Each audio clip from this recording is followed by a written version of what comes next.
Hello, আসসালামু আলাইকুম। শুনতে পাচ্ছ?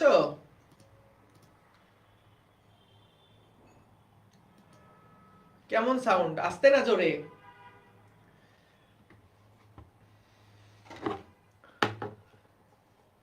হালকা আস্তে? এখন? হ্যালো হ্যালো, আশা করি এখন ক্লিয়ার, সবাই শুনতে পারবা। বলো, কত বছর পর তোমাদের সাথে আবার দেখা, তাই না? ভালো আছো সবাই তো নাকি?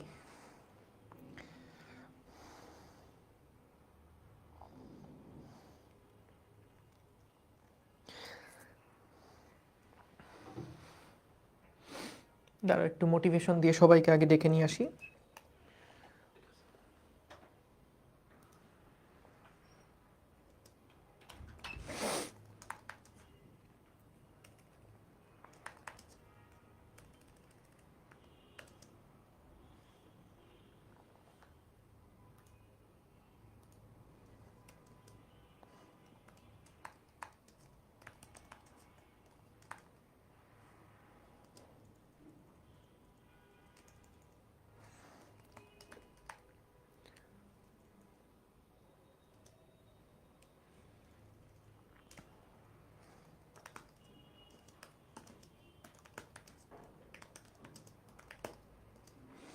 ব্যাস, মোটিভেশন দেওয়া শেষ। ভালো আছো সবাই, তাই না? আমরা আজকে খুব ইন্টারেস্টিং একটা টপিক পড়বো, বুঝছো? খুব ভাল লাগবে, দেখবা। অনেক মজার একটা টপিক। আসসালামু আলাইকুম সবাইকে। ভাইয়া রেগুলার এফআরবি ক্লাস করেন? হ্যাঁ, রেগুলার এফআরবি ক্লাস করি তো। রেগুলার এফআরবি ক্লাস করি। হ্যাঁ, আজকে তো ম্যাথ করাবো। সবাই জয়েন করে ফেলুক, শুরু করছি আমরা।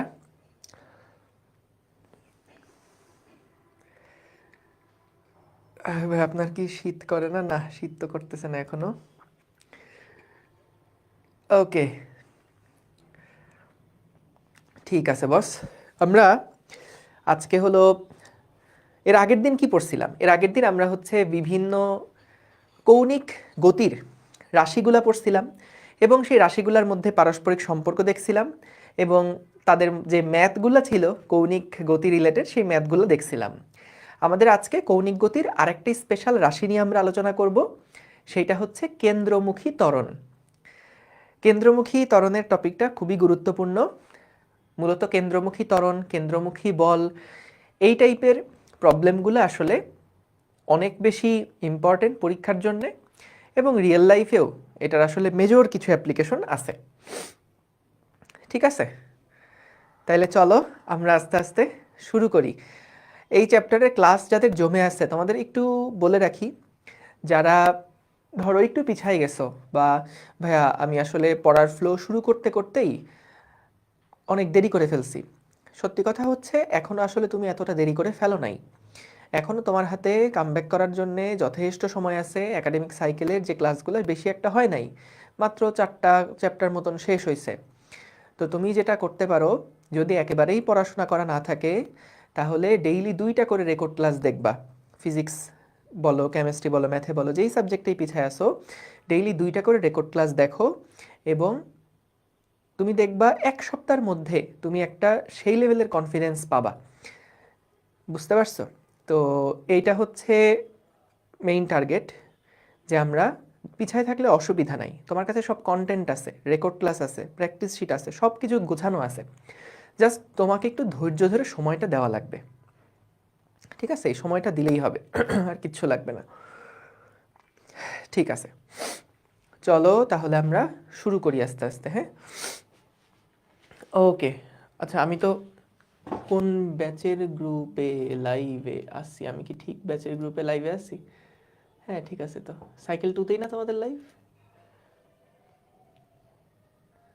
ঠিক আছে। না, আগের, বিশেষ করে আগের 2টা ক্লাস না করা থাকলে এই ক্লাসটা পড়লে বুঝবা না আসলে।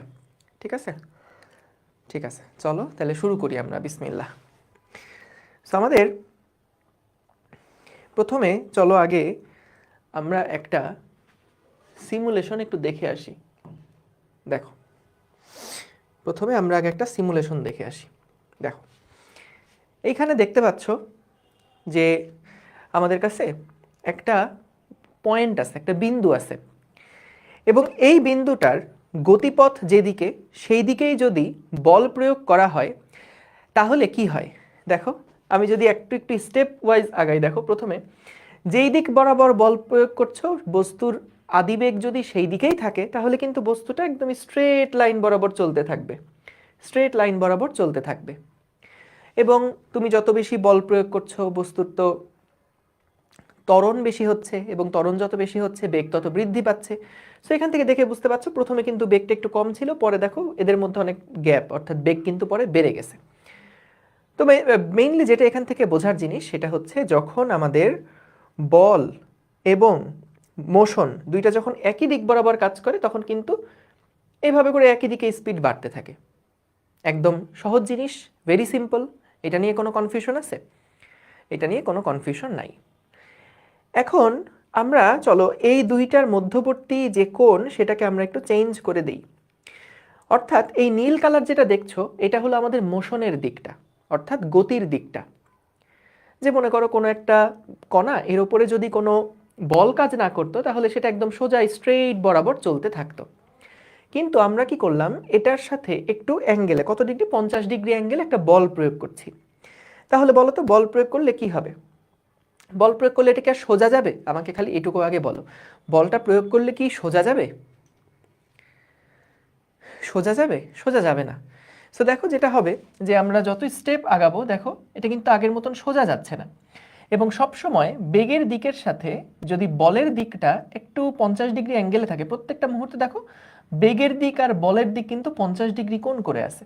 তাহলে এভাবে যদি 50 ডিগ্রি কোণ করে থাকে তাহলে দেখো এটা কিন্তু আর সোজা পথে যাচ্ছে না, এটা এরকম একটা বাঁকা পথে চলে যাচ্ছে। আমি যদি অ্যাঙ্গেলটা ধরো এরকম দেই, ধরো 150 না, 170ও না, এভাবে না, আমি ধরো এই অ্যাঙ্গেলটা তোমার হচ্ছে কেমন দিব, ধরো আমি এবার 60 ডিগ্রি দিই। সো 60 ডিগ্রি দিলেও কি হবে, আমি এই দিক বরাবর তার মোশন আর ফোর্সের দিকটা যদি মোশনের সাথে 60 ডিগ্রি কোণে থাকে তাহলে দেখো এটা কিন্তু সব সময় এরকম একটা বাঁকা পথ ট্রাভেল করবে। বলো এইটা কি বুঝছো কিনা যে বাঁকা পথ কেন ট্রাভেল করবে? বাঁকা পথ কেন ট্রাভেল করবে এটা কি বুঝছো কিনা? যে একটা সোজা বল, তার উপরে যদি আমি একটা সোজা যাচ্ছে বস্তু সেদিকে যদি বল প্রয়োগ না করে একটু বাঁকা কোণে বল প্রয়োগ করি তাহলে সেটা সোজা যাবে না, এটাই স্বাভাবিক। সেটা দেখা যাবে একটা কোণ করে তারপরে কিন্তু সেটা সরতে থাকবে। এখন আমরা একটি স্পেশাল কেস দেখব। যদি আমাদের মোশনের দিকের সাথে বলটা যদি 90 ডিগ্রি কোণে থাকে তাহলে কি ঘটে সেটা আমরা একটু দেখতে চাই। দেখো যদি আমি এদের মধ্যে কোণটা 90 ডিগ্রি করে ফেলি, দেখো মোশনের দিকটা যেই দিকে, আমি বলটা যদি মোশনের সাথে ঠিক 90 ডিগ্রি বরাবর দেই তাহলে দেখো কি হবে, একটা স্টেপ, প্রত্যেকটা সময় দেখো মোশনের সাথে বলের ডিরেকশন কিন্তু 90 ডিগ্রি, মোশনের সাথে বলের ডিরেকশন দেখো 90 ডিগ্রি, মোশনের সাথে বলের ডিরেকশন দেখো 90 ডিগ্রি। সো এই দেখো যখন এরকম 90 ডিগ্রি আসে তখন কিন্তু এইটা একটা বৃত্তাকার পথ অতিক্রম করলো, সুন্দর একটা বৃত্তাকার পথ সেটা অতিক্রম করলো। অর্থাৎ বিষয়টা এরকম, আমরা যদি এখন একটু ছবির মাধ্যমে জিনিসটাকে দেখাই, মনে করো আমরা, এটা হচ্ছে আমাদের সেই বিন্দু বস্তুটা, এইটা হচ্ছে মনে করো আমাদের সেই বিন্দু বস্তুটা, এই বিন্দু বস্তুটার উপরে, এই বিন্দু বস্তুটা মনে করো এই দিক বরাবর তার একটা মোশন ছিল, তার একটা বেগ ছিল। তো আমরা যখন একই দিক বরাবর বল প্রয়োগ করছিলাম তখন সেটা সোজাই যাচ্ছিল, কিন্তু যখনই আমি একটু অ্যাঙ্গেলে একটা ফোর্স প্রয়োগ করলাম, একটু অ্যাঙ্গেলে একটা ফোর্স প্রয়োগ করলাম, তখন দেখা গেল এই দুইটার যে লব্ধি সে লব্ধি বরাবর কিন্তু এটা তখন মুভ করা শুরু করবে। এখন কথা হচ্ছে যদি এইভাবে করে মুভ করে, আমরা দেখলাম যখন এই কোণটা বলের সাথে বেগের দিকটা যে ওই সময় 90 ডিগ্রি হচ্ছে, বলের সাথে বেগের দিকটা যখন 90 ডিগ্রি হচ্ছে, এই কোণটা যখন 90 ডিগ্রি হচ্ছে তখন কিন্তু এইটা একটা সুষম বৃত্তাকার পথ ট্রাভেল করে তারপরে আসছে, সুষম বৃত্তাকার পথ ট্রাভেল করে তারপরে আসছে। চলো আরেকবার আমরা সিমুলেশনটা একটু দেখি।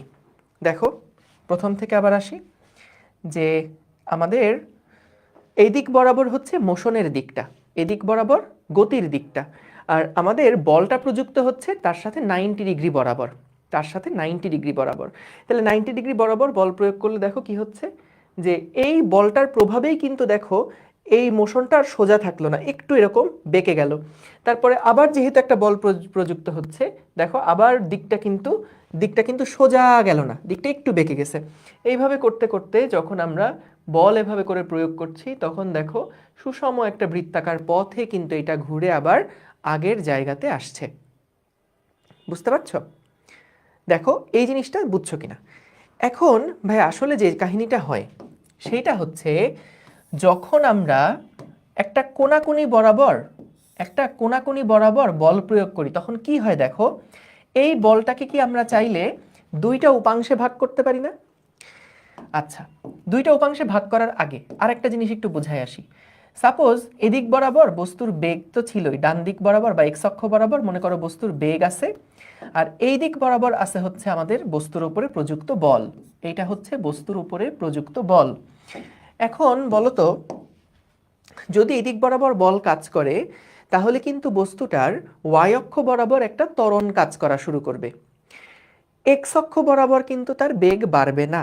যেটা হবে যে দেখা যাবে যখনই এই বলটা বেগের সাথে 90 ডিগ্রি কোণ করে আসে, তখন এই বলটা মূলত বেগের ডিরেকশনটাকে পরিবর্তন করে।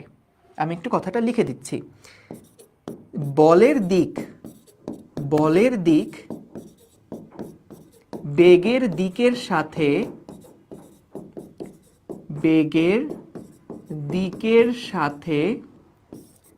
90 ডিগ্রি কোণ করে থাকলে বস্তুর বেগের মানের পরিবর্তন হয় না। বস্তুর বেগের মানের পরিবর্তন হয় না, শুধুমাত্র দিকের পরিবর্তন হয়। শুধুমাত্র দিকের পরিবর্তন হয়। বলতো বেগ একটা ভেক্টর রাশি, এর কি কি আছে? এর যেহেতু ভেক্টর, তার মান আছে, তার দিক আছে। বেগের যখন পরিবর্তনের কথা আমরা বলবো, তখন কিন্তু বেগের মানেরও পরিবর্তন বোঝানো হতে পারে, অথবা বেগের দিকেরও পরিবর্তন বোঝানো হতে পারে, অথবা দুইটা রাশিরই পরিবর্তন বোঝানো হতে পারে। অর্থাৎ যদি মান চেঞ্জ হয় তাহলে বেগ চেঞ্জ হবে, যদি দিকের পরিবর্তন হয় তাহলেও বেগের পরিবর্তন হবে, বা যদি দুইটা রাশিরই পরিবর্তন হয় তাহলে বেগের পরিবর্তন হবে। এখন দেখো যে বেগের মানটা আসলে কখন পরিবর্তন হয়। বেগের মানটা পরিবর্তন হয় যখন প্রযুক্ত বলের কোনো একটা উপাংশ বেগের দিক বরাবর কাজ করে। বুঝতে পারছো? দেখো আমরা যখন মনে করো এইখানে একটা বস্তু আছে, তার উপর একটা কোনাকুনি বরাবর বল কাজ করছে। এই বলের দুইটা উপাংশ বের করতে পারি আমরা। একটা উপাংশ হতে পারে এই দিক বরাবর, আর একটা উপাংশ হতে পারে এই দিক বরাবর। খেয়াল করবা, এই দিক বরাবর যে উপাংশটা আছে, সেই উপাংশটা মূলত বস্তুটাকে এই দিক বরাবর একটা ত্বরণ দিবে। কারণ বল কি করে? বল বস্তুকে ত্বরণ দেয়। তো এই বলটার বেগের দিক বরাবর যে উপাংশটা, সেইটা বস্তুকে এই দিক বরাবর ত্বরণ দিবে, অর্থাৎ বেগের মান বৃদ্ধি করবে। আর তার সাথে 90 ডিগ্রি বরাবর যে বলটা আছে, বা এই বলটাকে তো দুইটা উপাংশে আমরা ভাঙলাম, একটা ডান দিকে আর একটা হলো উপরের দিকে। তো যখন আমরা এই উপাংশটাকে ভেঙে বা এই বলটাকে ভেঙে দুইটা উপাংশে ভাগ করলাম, এই বলটা মূলত কিন্তু আমাদের বেগের দিকটাকে পরিবর্তন করতে সাহায্য করবে, বেগের দিককে পরিবর্তন করতে সাহায্য করবে। এখন প্রশ্ন হচ্ছে, কেন ভাইয়া 90 ডিগ্রি কোণে বল কাজ করলে কেন মানের কোনো পরিবর্তন হয় না? বেগের মানের কেন কোনো পরিবর্তন হয় না? তুমি দেখো, আমরা সাপোজ যখন এখানে 90 ডিগ্রি কোণে বলটা প্রয়োগ করলাম, বলো তো দেখি এই বলের বেগের দিক বরাবর উপাংশ কত? এইটা তো 90 ডিগ্রি, এটা তো 90 ডিগ্রি। বলো তো এই বলের 90 ডিগ্রি বরাবর উপাংশ কত বলো তো? এফ কজ 90 ডিগ্রি না? এফ কজ 90 ডিগ্রি না? কজ 90, কজ 90 এর মান কত? 0। অর্থাৎ খেয়াল করো এই দিক বরাবর কিন্তু বলটা সরাসরি প্রযুক্ত হচ্ছে না, অর্থাৎ এই দিক বরাবর কিন্তু বেগের মানের কোনো পরিবর্তন হবে না। যদি এই দিক বরাবর একটা বলের উপাংশ থাকতো তাহলে কিন্তু মানের পরিবর্তন হতো, কিন্তু যেহেতু এই দিক বরাবর কোনো বলের উপাংশ নাই তাই এই দিক বরাবর কোনো বল নাই, অর্থাৎ এই দিক বরাবর বেগের কোনো পরিবর্তন হবে না। তাহলে খেয়াল করো কোনো ত্বরণ যদি এদিকে কাজ না করে তাহলে এদিক বরাবর কোনো বেগের পরিবর্তন হবে না। কিন্তু কি হবে, যেহেতু 90 ডিগ্রি বরাবর বলটা কাজ করছে তাহলে এই বলটা মূলত এদিক বরাবর একটা ত্বরণ সৃষ্টি করবে। তাহলে এদিক বরাবর ত্বরণ সৃষ্টি করলে যেটা হবে, এদিক বরাবর আস্তে আস্তে বেগ বাড়তে থাকবে এবং এদিক বরাবর বেগ বাড়লে তখন কিন্তু এটা আস্তে আস্তে ঘোরা শুরু করবে, যেটা আমরা তখন দেখলাম। তাহলে ভাইয়া মূল সামারি পয়েন্ট কি? মূল সামারি পয়েন্ট হচ্ছে বলের দিকে বেগের সাথে 90 ডিগ্রি বলের দিক বেগের দিকের সাথে 90 ডিগ্রি কোণ করে থাকলে বস্তুর বেগের মানের কোনো পরিবর্তন হয় না, শুধুমাত্র দিকের পরিবর্তন হয়। ঠিক আছে, বলো এই জিনিসটা কি বুঝছো কিনা? এই জিনিসটা কি বুঝেছো কিনা জানাও। সবাই বুঝেছো? জি, সিম্পল, ভেরি গুড। তাহলে এটা আমরা বুঝলাম। এখন খেয়াল করো, তাইলে এবার আসো আমরা যদি দেখি কোনো একটা বস্তু বৃত্তাকার পথে ঘুরছে, কোনো একটা বস্তু মনে করো বৃত্তাকার পথে ঘুরছে, হ্যাঁ, এইরকম একটা বৃত্তাকার পথে ঘুরছে। তাহলে বৃত্তাকার পথে যদি ঘুরে তার মানে এই বস্তুটা এক এক সময়, আচ্ছা এটা আমি পথ নেই, দাঁড়াও একটা ছোট্ট বৃত্ত এঁকে নেই এখানে। হ্যাঁ, এটা মনে করো একটা বস্তু, এই বস্তুটা কি করছে এরকম বৃত্তাকার পথে সমদ্রুতিতে ঘুরছে, সমদ্রুতিতে ঘুরছে। তাহলে বলো তো যখন এই বস্তুটা সমদ্রুতিতে ঘুরছে তখন তার বেগের যে মান এই দিক বরাবর যদি সেটা সমদ্রুতি যেহেতু, তাহলে এই দিকে বেগ যদি এখন 5 মিটার পার সেকেন্ড হয় তাহলে এখানে যখন আসে তখনও তার বেগের মান কত? 5 মিটার পার সেকেন্ড। যখন এখানে আসে তখনও বেগের মান কত? 5 মিটার পার সেকেন্ড। যখন এখানে আসে তখনও বেগের মান কত? 5 মিটার পার সেকেন্ড। অর্থাৎ দেখো সুষমভাবে যখন একটা সুষম বৃত্তাকার পথে যখন কোনো একটা বস্তু ঘুরছে তখন প্রত্যেকটা মুহূর্তে তার যে দ্রুতির মান সেটা কিন্তু একই রকম আসে। তাহলে এই বেগের মানের কোনো পরিবর্তন হচ্ছে না, কিন্তু বলতো বেগের কি দিক পরিবর্তন হচ্ছে না সবসময়?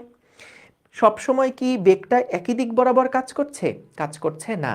তাহলে যেহেতু দিকের পরিবর্তন হচ্ছে, বেগ তো একটা ভেক্টর রাশি, তার দিকের পরিবর্তন হলে বেগটাই পরিবর্তন হয়ে যায়। তাহলে বেগের পরিবর্তন হলে কিন্তু সেখানে একটা ত্বরণও আসলে থাকবে। তাহলে এখানে যে বলল বৃত্তাকার পথে সমদ্রুতিতে চলমান বস্তুর ত্বরণ থাকে কেন, এটা খ নাম্বার প্রশ্নে আসে। এটার উত্তরটা সিম্পল, কি বলবা? বৃত্তাকার পথে যখন কোনো বস্তু সমদ্রুতিতে চলমান থাকে তখন বস্তুর বেগের মানের পরিবর্তন না হলেও দিকের পরিবর্তন হয়। যেহেতু বেগ একটা ভেক্টর রাশি, কাজেই তার মান পরিবর্তন হোক বা দিক পরিবর্তন হোক, যে কোনো একটা পরিবর্তন হলেই তার ত্বরণ কাজ করবে। তাহলে যেহেতু এখানে মানের পরিবর্তন নেই কিন্তু দিকের পরিবর্তন হচ্ছে, তাই সমদ্রুতিতে ঘূর্ণায়মান বস্তু হলেই সেখানে ত্বরণ কাজ করবে। বলো এই পর্যন্ত কি ক্লিয়ার সবাই? এই পর্যন্ত কি ক্লিয়ার সবাই? গুড, স্ফটিক স্বচ্ছ, থ্যাংক ইউ সো মাচ। তাহলে আমরা এইটা বুঝলাম। সো আমরা এখন কিন্তু শুধুমাত্র সমদ্রুতিতে চলমান বস্তুর ত্বরণ নিয়ে কথা বলছি, হ্যাঁ। আচ্ছা বলো তো যখন বস্তু সমদ্রুতিতে চলমান তখন তার রৈখিক ত্বরণ কত হবে? আচ্ছা আগে বলো তার কৌণিক ত্বরণ কত হবে? তার কৌণিক ত্বরণ কত হবে? তার কৌণিক ত্বরণ কত হবে? কৌণিক ত্বরণ শূন্য হবে না, কারণ তার কি যদি সমবেগে ঘুরতে থাকে তাহলে তার কৌণিক দ্রুতিটাও কি কনস্ট্যান্ট, আর কৌণিক দ্রুতি যদি কনস্ট্যান্ট থাকে তাহলে তার কৌণিক ত্বরণ হচ্ছে শূন্য। তাহলে আমরা জানি কি a is equals to alpha into r. তাহলে যে যখন কৌণিক ত্বরণের মান শূন্য তখন কিন্তু তার রৈখিক ত্বরণের মানও শূন্য। এখন আসলে এইটা কোন ত্বরণ? এই ত্বরণটা আসলে কোন ত্বরণ? এই এ আলফা আর এর যে সম্পর্কটা আমরা দেখাচ্ছি এটা আসলে কোন ত্বরণ? এখানে কতগুলা ত্বরণ আছে? এখানে যেই ত্বরণটা, এই এ ত্বরণটা হচ্ছে আসলে স্পর্শকীয় ত্বরণ। যাই হোক, আমরা ওই স্পর্শকীয় ত্বরণ সহ আরও যে টাইপের ত্বরণ আছে সেগুলো নিয়ে দেখব। আগে আমরা এই জিনিসটা বুঝছি কিনা যে আমাদের যখন কোনো একটা বস্তু ঘূর্ণায়মান থাকবে, বৃত্তাকার পথে যখন বস্তু ঘুরতে থাকবে, সমদ্রুতিতে ঘুরলেও তার কিন্তু বেগের মানের পরিবর্তন হচ্ছে না, কিন্তু দিকের পরিবর্তন হচ্ছে। সো বেগ পরিবর্তন হচ্ছে, তার মানে ত্বরণ আছে। তো এখন আমরা ওই ত্বরণটা নিয়ে কথা বলবো, যে যখন এটা সমদ্রুতিতে ঘুরছে তখন তার ত্বরণটা আসলে কত। ঠিক আছে, এই ত্বরণটা কেমন এটা ফিল করতে পারতেছি, একদম ফিল করাই দিব, কোনো চিন্তা করো না, ত্বরণটা ফিল করতে পারবা। সো দেখো, আমি আগে ম্যাথমেটিক্যাল অ্যানালাইসিসটা আগে দেখাই এবং তারপরে আমরা এখানে অনেক সুন্দরভাবে ফিল করার ব্যাপার স্যাপার থাকবে, দেখবা খুব দারুণভাবে বুঝবা। আচ্ছা, সো কেন্দ্রমুখী ত্বরণ এটাতে আসতেছি। আমরা কেন্দ্রমুখী ত্বরণের রাশিমালাটা আগে একটু দেখে আসি। দেখো, সো আমাদের দেখো, কোনো একটা বস্তু যখন বৃত্তাকার পথে ঘুরে, কোনো একটা বস্তু যখন বৃত্তাকার পথে ঘুরে, সেটা ঘুরতে ঘুরতে মনে করলাম এইটা হচ্ছে সাপোজ আমাদের কোনো একটা বস্তু, এই বস্তুটা সমদ্রুতিতে বৃত্তাকার পথে ঘুরছে। তো এর কৌণিক বেগ কত? মনে করলাম এর কৌণিক বেগ যেটা সেটা হচ্ছে গিয়ে ওমেগা, রাইট? এর কৌণিক বেগ কত? এর কৌণিক বেগ হচ্ছে ওমেগা। আচ্ছা, ঠিক আছে। এখন ভাইয়া, যেহেতু আমরা কি করতে চাই, আমরা দেখলাম বেগের একটা পরিবর্তন হচ্ছে। তাহলে বেগের যদি পরিবর্তন হয় তাহলে সেখানে ত্বরণ আছে না? এই ত্বরণটা আমরা মেজার করতে চাই, এই ত্বরণটা আমরা পরিমাপ করতে চাই। আমার টার্গেটটা কি বুঝছো? বলো তো সবাই, টার্গেটটা বুঝছো কিনা? যে আমরা বেগের একটা পরিবর্তন হচ্ছে, যখন সমদ্রুতিতে কোনো একটা বস্তু বৃত্তাকার পথে ঘুরছে তখন তার বেগের পরিবর্তন হচ্ছে। আমাদের এখন টার্গেটটা কি? আমরা চাই বেগের পরিবর্তনটা সময়ের সাথে সাথে কত, এটা মেজার করতে। ক্লিয়ার? তাইলে এখন আসো যে বেগের পরিবর্তনটা মেজার করব কিভাবে। সো এইটা ত্বরণ মেজার করার জন্য আমরা কি করি বলো তো? তোমরা যারা গতিবিদ্যা পড়ছো, বলো তো ত্বরণ সমান সমান কি লেখা যায়? ডিভি বাই ডিটি লেখা যায়। তাহলে আমি যদি কোনোভাবে তার বেগের সমীকরণটা জানি, তাহলে তাকে সময়ের সাপেক্ষে ভাগ করলেই কিন্তু, বা ডিফারেন্সিয়েট করলে কিন্তু আমি ত্বরণ পেয়ে যাব। আচ্ছা, তাহলে আমার এখন মেইন কাজ হচ্ছে যে বেগের সমীকরণটা কত এটা বের করা, কারণ বেগের সাথে যদি আমি সময়ের ডিফারেন্সিয়েশন করি তাহলে কিন্তু আমি ত্বরণ কত এটা পেয়ে যাব। ঠিক আছে, ভেরি গুড। এখন খেয়াল করো যে আমরা মনে করলাম কোনো একটা বস্তু প্রথমে এ বিন্দুতে ছিল, তারপরে সেটা এই কেন্দ্রের সাথে থিটা ডিগ্রি কোণ ঘোরার পরে আমাদের বস্তুটা বি বিন্দুতে গেল। ঠিক আছে, এখন আমরা জানতে চাই যে এইটাকে যদি তুমি মূল বিন্দু ধরো, কেন্দ্রটাকে যদি 0 0 বিন্দু ধরো, মূল বিন্দু ধরো, তাহলে আমাদের শুরুতে কণাটা এই জায়গায় ছিল, তারপরে কণাটা এই জায়গাতে আসছে।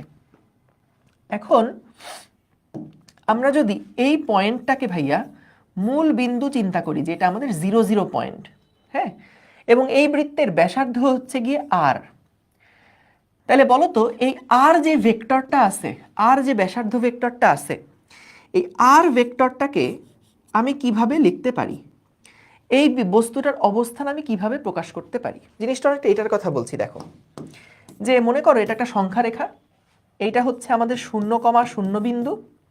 আমরা বের করতে চাই এইখান থেকে এই বিন্দুটার দূরত্ব যদি ধরো এল হয়, বা ধরো এইটুকু দূরত্ব যদি পি হয়, এইটার মান যদি থিটা হয়, তাহলে এইটুকু অংশ কত? P cos theta. এইটুকু অংশ কত? P sine theta. তাহলে আমরা যদি এটাকে ভেক্টর আকারে প্রকাশ করতে চাই, এই বিন্দুটার অবস্থানকে যদি ভেক্টর আকারে প্রকাশ করতে চাই, তাহলে কি লিখব? এই যে P cos theta i cap plus P sign theta j cap, এইভাবে প্রকাশ করব না? বুঝতে পারছো? বুঝতে পারছো? ঠিক আছে, হ্যাঁ ফৌজিয়া, ওইটাই দেখো, বেগের মান পরিবর্তন হচ্ছে না, দিকের পরিবর্তন হচ্ছে। তো আমরা কিভাবে ত্বরণটা মাপবো সেটাই একটু দেখো, ওইটাই দেখানো শুরু করলাম মাত্র। তো আমরা তো এটা দেখছি তাই না, যে কোনো একটা বিন্দুর যদি অবস্থান ভেক্টর বের করতে চাই, আমি জানি যে সেটা মূল বিন্দু থেকে এত দূরত্বে আছে এবং সেটা এক্স অক্ষের সাথে থিটা কোণে আছে। তাহলে আমাদের এই এক্স অক্ষ বরাবর ভ্যালু কত? P cos theta. ওয়াই অক্ষ বরাবর ভ্যালু কত হবে? P sine theta. তাহলে আমরা এটাকে ভেক্টর রূপে প্রকাশ করলে লিখতে পারি P cos theta i cap plus P sign theta j cap. বলো এটা কি সবাই বুঝছে কিনা? এইটা কি সবাই বুঝছে কিনা? এটা তো সহজ, সিম্পল, এটা আমরা দেখছিলাম তাই না? দেখছি। তাহলে বলো তো ভাইয়া, এইটুকু দূরত্ব হলো আর, এটা ব্যাসার্ধ। তাহলে আমি যখন যে কোনো একটা র্যান্ডম বি পয়েন্টে আসি, তাহলে এইটার অবস্থানটাকে আমরা কিভাবে প্রকাশ করতে পারি? দেখো তো আমার লেখা ঠিক আছে কিনা। R cos theta i cap plus r sine theta j cap, বলো তো এই লেখাটা ঠিক আছে কিনা। যে আমরা এটাকে যদি সংখ্যা রেখা চিন্তা করি, এটা হলো এক্স অক্ষ, এটা হলো ওয়াই অক্ষ, তাহলে এটুকু কস থিটা, এটুকু সাইন থিটা, এক্স অক্ষ বরাবর কস থিটা, ওয়াই অক্ষ বরাবর সাইন থিটা, তাহলে অবস্থান ভেক্টর সমান এইটাকে আমরা লিখতে পারি কিনা বলো। লিখতে পারি। Very good, very good. এখন খেয়াল করো যে আমাদের এটা ওমেগা বেগে ঘুরছে। আমরা জানি ওমেগা সমান সমান কত? কৌণিক সরণ বাই সময় না?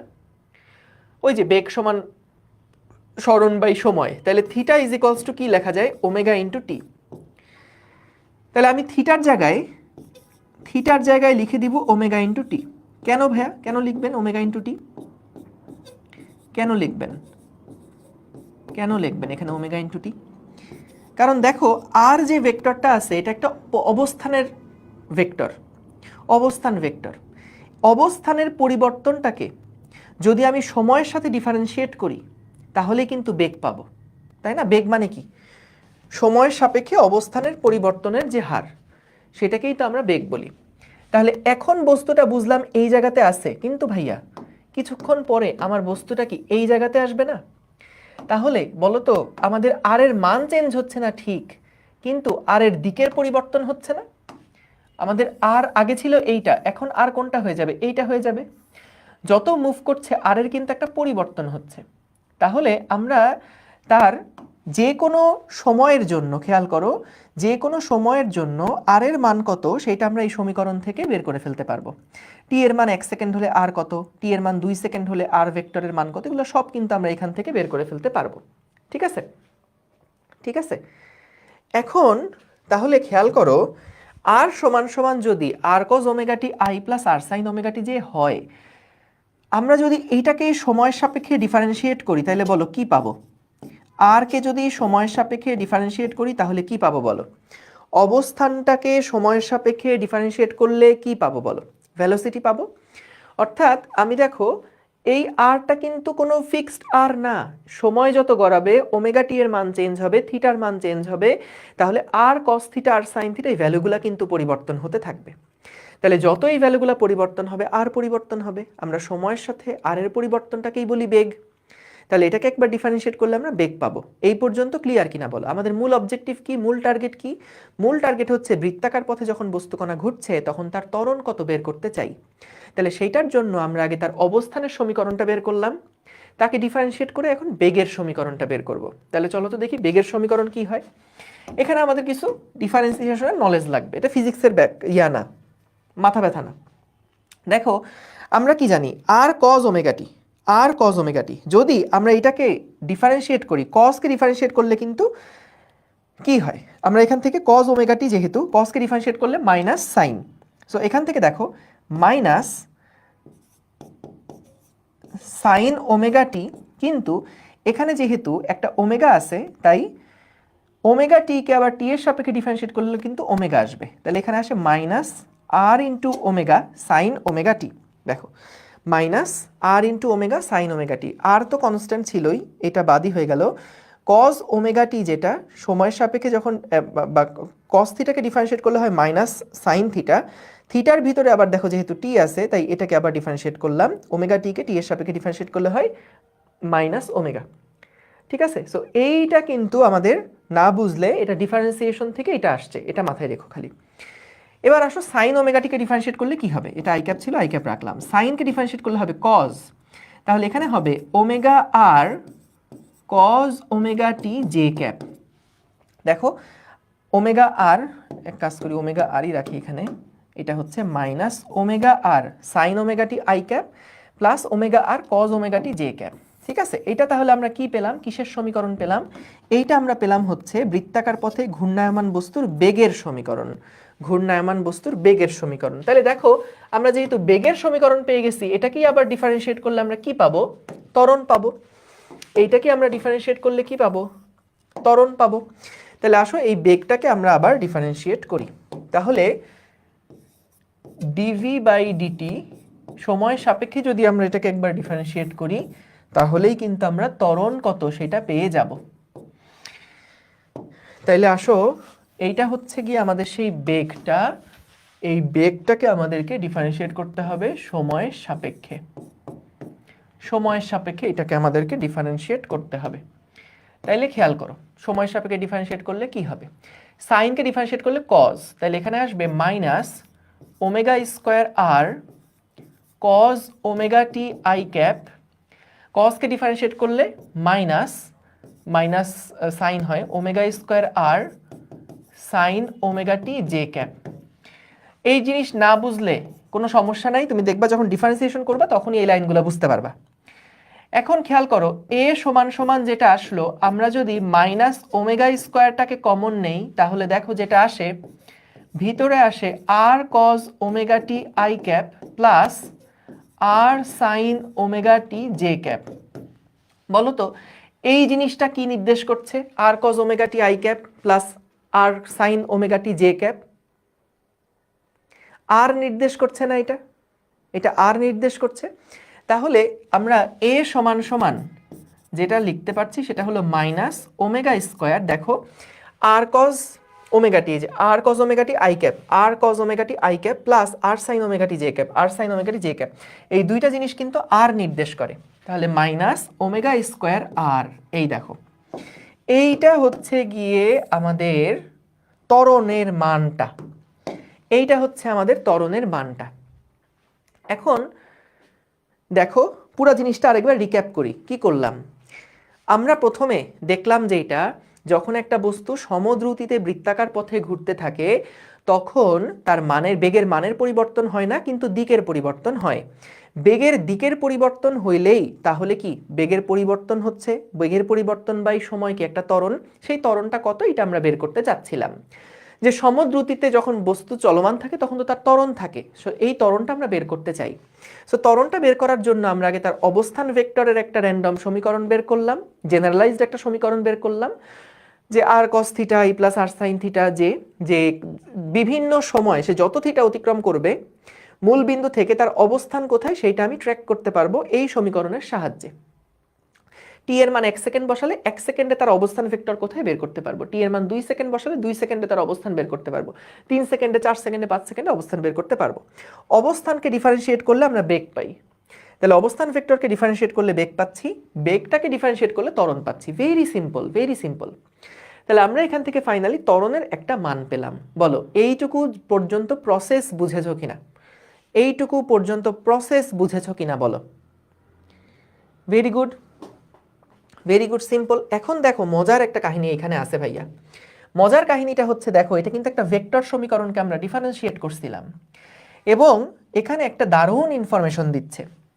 আরটা কি ছিল বলো তো, আরটা হচ্ছে আমাদের ব্যাসার্ধ ভেক্টর, ব্যাসার্ধ ভেক্টর যার ডিরেকশন হচ্ছে সবসময় কেন্দ্র থেকে বাইরের দিকে। এটা ডিরেকশন কোন দিকে, কেন্দ্র থেকে বাইরের দিকে, কেন্দ্র থেকে বাইরের দিকে বা পরিধির দিকে যেটাই বলো। এখন বলো তো ত্বরণের যে দিকটা সেই দিকটা কি আর এর দিকে, বলো তো সমীকরণ থেকে কি বুঝতেছো? ত্বরণের যে দিকটা সেটা কি আর ভেক্টর যেই দিকে সেই দিকে না, তার মাইনাস দিকে বা তার বিপরীত দিকে। তাহলে বিপরীত দিকে হওয়া মানে এইখানে আমাদের যেই ত্বরণটা, এই ত্বরণটা স্পেশাল, এই ত্বরণটা ডিরেকশনটা কোন দিকে, ডিরেকশনটা হচ্ছে দেখো ব্যাসার্ধ ভেক্টরের বিপরীত দিকে। তাহলে ভাইয়া ব্যাসার্ধ ভেক্টর তো ছিল কেন্দ্র থেকে বাইরের দিকে, তাহলে তার বিপরীত দিক মানে কোন দিকে, কেন্দ্রের দিকে না? তাহলে ত্বরণের ডিরেকশনটা হচ্ছে কেন্দ্রের দিকে, ত্বরণের ডিরেকশনটা হচ্ছে কেন্দ্রের দিকে। দেখো বুঝছো কিনা যে এইখানে আমাদের আর এর ডিরেকশনটা যেই দিকে সেটা ছিল কেন্দ্র থেকে বাইরে, তার বিপরীত দিক তাহলে কোন দিকে হবে, কেন্দ্রের দিকে হবে। তাহলে আমরা ত্বরণ ভেক্টরটা দেখলাম, ত্বরণ ভেক্টরটা কাজ করছে কেন্দ্রের দিক বরাবর। অর্থাৎ এখান থেকে প্রমাণিত কোনো একটা বস্তু যদি সমদ্রুতিতে বৃত্তাকার পথে ঘুরতে থাকে তাহলে একটা কেন্দ্রমুখী ত্বরণ, তাহলে একটা ত্বরণ থাকে, সেই ত্বরণটার ডিরেকশন কোন দিকে হচ্ছে, কেন্দ্রের দিক বরাবর। এই কেন্দ্রের দিক বরাবর যে ত্বরণটা কাজ করে এটারই একটা স্পেশাল নাম দেওয়া হয়, সেইটাকে আমরা কি নাম দেই? কেন্দ্রমুখী ত্বরণ। এটাকে আমরা কি বলছি? এইটাকেই আমরা বলছি কেন্দ্রমুখী ত্বরণ, কারণ এই ত্বরণটা ডিরেকশন কোন দিকে? এই ত্বরণের ডিরেকশন কোন দিকে? কেন্দ্রের দিকে। তাই এই ত্বরণের নাম দেওয়া হয়েছে কি? কেন্দ্রমুখী ত্বরণ। ঠিক আছে, ওকে। তাহলে দেখো বুঝছো কিনা যে আমাদের কেন্দ্রমুখী ত্বরণের ডিরেকশন সবসময় কোন দিক বরাবর কাজ করবে? কেন্দ্রের দিকে। এবং যখনই দেখবা কোনো একটা বস্তু বৃত্তাকার পথে ঘুরছে, তার মানে অবশ্যই যদি সমদ্রুতিতেও ঘোরে তাহলেও তো তার দিকের পরিবর্তন হচ্ছে। তাহলে সমদ্রুতিতেই যদি ঘুরতে থাকে তাহলেই তার দিকের পরিবর্তন হচ্ছে, অর্থাৎ একটা ত্বরণ আছে, এই ত্বরণের ডিরেকশনটা কোন দিকে? কেন্দ্রের দিক বরাবর। এই কেন্দ্রের দিক বরাবর যে ত্বরণটা বস্তু ঘোরার সময় কাজ করে সেটাকে আমরা বলছি কেন্দ্রমুখী ত্বরণ। ঠিক আছে? হ্যাঁ, স্কোয়ার হলে প্লাস মাইনাস থাকে না। এই স্কোয়ার, দুইটা ভেক্টরের যখন স্কোয়ার করা হয় তখন কি ডট গুণ করে স্কোয়ার করি না আমরা? সো তখন তো ডট গুণ করলে ওমেগা ডট ওমেগা, সেটা ওমেগা স্কোয়ার হয়ে যাচ্ছে। তো আলটিমেটলি এটা কিন্তু একটি স্কেলার রাশি হয়ে যাচ্ছে। তখন পুরাপুরি এর দিকটা নির্ভর করবে আর এর উপরে, আর যেদিকে এর দিকটা সেদিকে, কিন্তু সেদিকে না, তার বিপরীত দিকে, এই আর কি। তাহলে দেখো এখানে কেন্দ্রমুখী ত্বরণের সংজ্ঞা আছে। কোনো বস্তুকণা যখন বৃত্তাকার পথে ঘুরতে থাকে, কোনো একটা বস্তুকণা বৃত্তাকার পথে ঘুরছে, তখন বৃত্তের ব্যাসার্ধ বরাবর এবং কেন্দ্রের দিকে বস্তুকণার উপরে যে ত্বরণ ক্রিয়া করে তাকে কেন্দ্রমুখী ত্বরণ বলে। এটা নর্মালি ক নাম্বার প্রশ্নে আসলে তোমরা অ্যান্সার করতে পারবা না যে কেন্দ্রমুখী ত্বরণ কাকে বলে। কোনো একটা বস্তুকণা যখন বৃত্তাকার পথে ঘোরে তখন বৃত্তের ব্যাসার্ধ বরাবর কেন্দ্রের দিকে বস্তুর উপরে যেই ত্বরণ কাজ করে সেটাই হচ্ছে কেন্দ্রমুখী ত্বরণ। বুঝেছো? তাহলে দুইটা জিনিস, এক নাম্বার শিওর কিন্তু ইনশাল্লাহ, এটা আসলেই এক নাম্বার কনফার্ম। তাহলে দুইটা পয়েন্ট, একটা হচ্ছে ব্যাসার্ধ বরাবর কেন্দ্রের দিকে, ঠিক আছে, একটা হলো ব্যাসার্ধ বরাবর, একটা হলো কেন্দ্রের দিক বরাবর। তাহলে আবার বলি, কোনো একটা বস্তুকণা যখন বৃত্তাকার পথে ঘুরবে তখন ওই বস্তুকণার উপরে বৃত্তের ব্যাসার্ধ বরাবর কেন্দ্রের দিকে যেই বল কাজ করবে সেটাই হলো কেন্দ্রমুখী বল। কোনো বস্তুকণা বৃত্তাকার পথে ঘুরতে থাকে, ব্যাসার্ধ বরাবর কেন্দ্রের দিকে যে ত্বরণ ক্রিয়া করে তাকে কেন্দ্রমুখী ত্বরণ বলে। এবং বলতো কেন্দ্রমুখী ত্বরণ তাহলে সবসময় বস্তুকণার বেগের সাথে কত ডিগ্রি কোণে কাজ করবে? বস্তুর বেগের সাথে কত কোণে কাজ করবে? 90 ডিগ্রি কোণে কাজ করবে। ঠিক আছে, ওকে, ভেরি গুড। এখন দেখো ভাইয়া, আমরা এখান থেকে যদি এখন শুধুমাত্র মান নিয়ে কাজ করি, আমরা তো দিকের ব্যাপারটা বুঝলাম যে দিক হচ্ছে ব্যাসার্ধ ভেক্টরের উল্টা দিকে। ব্যাসার্ধ ভেক্টর কোন দিক হয়? কেন্দ্র থেকে বাইরের দিকে। আর ত্বরণটা হচ্ছে কেন্দ্রের ভিতরের দিকে। এটা হচ্ছে সাদা কালার দিয়ে একটু লিখে দেই, এইটা হলো আমাদের ত্বরণ ভেক্টর, এটা হলো আমাদের ত্বরণ ভেক্টর। ঠিক আছে, এখন ভাইয়া দেখো এটা তো ওমেগা, তাই না? আমরা যদি মান নিয়ে কাজ করি এ সমান সমান তাহলে ওমেগা স্কোয়ার আর, জাস্ট মান নিয়ে কাজ করছি। ওমেগা মানে আবার কি লেখা যায় বলো তো? V is equals to omega, আর ওমেগা মানে কি? ভি বাই আর না? তাহলে ভি বাই আর এর উপরে স্কোয়ার দিলাম ইন্টু আর। এখান থেকে দেখো যেটা লেখা যায় এ সমান সমান ভি স্কোয়ার বাই আর, এ সমান সমান ভি স্কোয়ার বাই আর। এটার মানেটা কি? এটার মানেটা কি? এটার মানে হচ্ছে, দেখো পরিষ্কার এখান থেকে বোঝা যাচ্ছে, যদি কোনো একটা বস্তুকে অনেক বেশি বেগে তুমি ঘোরাতে চাও তাহলে বলো তো প্রয়োজনীয় কেন্দ্রমুখী ত্বরণটা কি কম লাগবে না বেশি লাগবে? বেশি লাগবে। তুমি যত জোরে একটা বস্তু যত জোরে ঘুরছে তাহলে বেগের মান যত বেশি তার ত্বরণও কিন্তু তত বেশি হওয়া লাগবে। এটা কেন? কারণ দেখো যখন বেগ বেশি তখন বলো তো বেগের দিকটাও কি দ্রুত পরিবর্তন হচ্ছে না ভাইয়া? যখন বেগ অল্প তখন কিন্তু দিকটা আস্তে আস্তে পরিবর্তন হচ্ছে, কিন্তু যখন বেগটা দ্রুত তখন কি বেগের দিকটা দ্রুত পরিবর্তন হচ্ছে। তাহলে তখন ত্বরণটাও কি হবে? বেগ যদি দ্রুত পরিবর্তন হয় তখন ত্বরণও কি বাড়বে না? সো তাহলে এখানে দেখো মান চেঞ্জ হচ্ছে না, কিন্তু বেগ যত বেশি হবে সেই অনুযায়ী ত্বরণটা কিন্তু বাড়বে। আবার দেখো ব্যাসার্ধ যত বাড়ে, ব্যাসার্ধ যত বাড়ে তত বলো তো বৃত্তের সাইজ তত বেশি বড় হয় না? বৃত্তের সাইজ তত বেশি বড় হয়।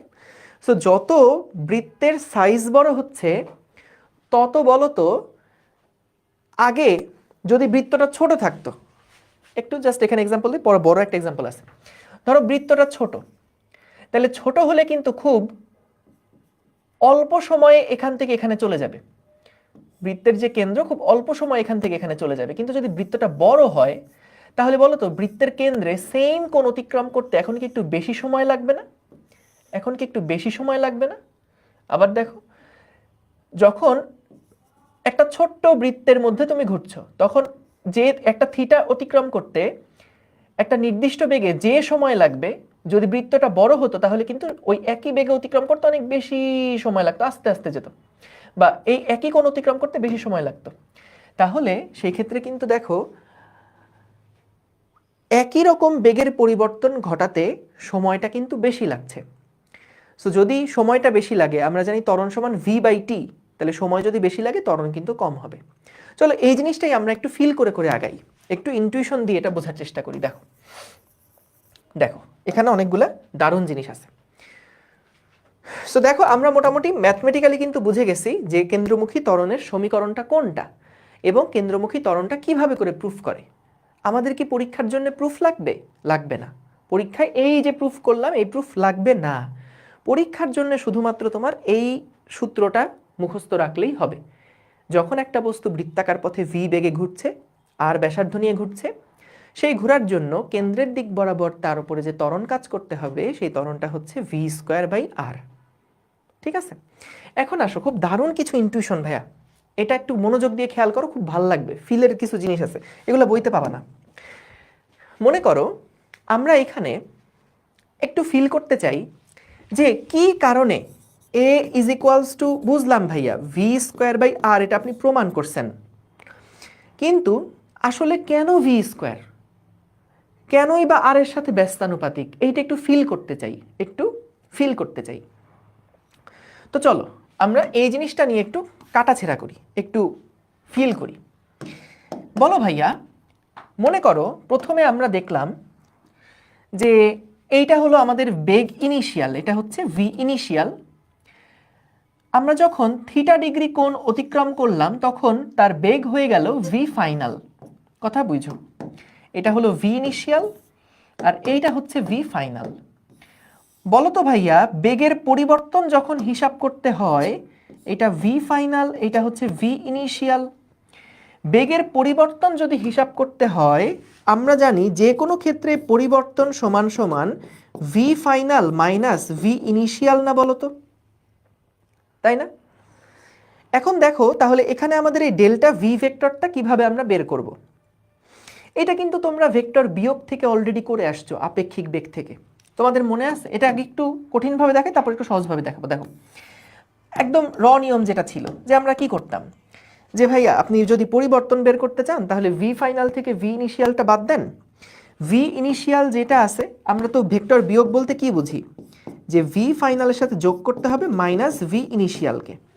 তাহলে আপনি এইখানে যে ভি ইনিশিয়ালটা আছে, এই ভি ইনিশিয়ালটাকে আপনি 180 ডিগ্রি ঘুরান, এই যেভাবে করে 180 ডিগ্রি ঘুরান, এবং এই 180 ডিগ্রি ঘুরানোর পরে, এই 180 ডিগ্রি ঘুরানোর পরে এখানে যেই সামান্তরিকটা আসবে, এইখানে সামান্তরিকের যে কর্ণটা হবে, এই সামান্তরিকের যে কর্ণটা হবে, কোন কর্ণটা, সামান্তরিকের যে কর্ণটা হবে, এই যে এই ভেক্টর আর এই ভেক্টর, এটার যে কর্ণটা হবে এটাই হচ্ছে আমাদের ডেল্টা ভি, এটাই আমাদের ডেল্টা ভি। আচ্ছা বলো এই ডেল্টা ভি এটা কি বুঝছো কিনা, কিভাবে আসলো ডেল্টা ভি এর ব্যাপারটা কি বুঝেছো কিনা বলো। দেখো V final minus V initial, আমরা পরিবর্তন বের করতে চাই, বেগের পরিবর্তন। সো বেগের পরিবর্তন মানে হচ্ছে V final minus V initial. বেগ যদি বিয়োগ করতে চাই তাহলে কি করতে হয়, শেষের ভেক্টরটাকে উল্টায় তারপরে লব্ধি করতে হয়। তাহলে শেষের ভেক্টর মানে হচ্ছে ইনিশিয়াল, ইনিশিয়ালটাকে যদি উল্টাও তাহলে উল্টালে আমরা এই ভেক্টরটা পাবো। তাহলে এখন আমাদের মেইন কাজ হচ্ছে এই দুইটা ভেক্টরের লব্ধি বের করা। তাহলে এই দুইটা ভেক্টরের লব্ধি বের করার জন্য আমরা কি করলাম, এটা তো কর্ণ বরাবর হবে তাই না, তাহলে সামান্তরিক আঁকলাম একটা, এখানে একটা সামান্তরিক আঁকলাম, আঁকার পরে এই যে কর্ণটা, সেই কর্ণটাই কিন্তু ভি ফাইনাল আর মাইনাস ভি ইনিশিয়ালের লব্ধি। তাহলে দেখো এইটা যে আমাদের ডেল্টা ভি, এটা কি বুঝছো কিনা বলো তো, এইটা যে আমাদের ডেল্টা ভি এটা কি বুঝছো কিনা বলো। বুঝছি। মজার ব্যাপার কি দেখো, এই ডেল্টা ভিটা কিন্তু আসলে এইখান থেকে এতটুকু, অর্থাৎ এইটাই কিন্তু আমাদের ডেল্টা ভি।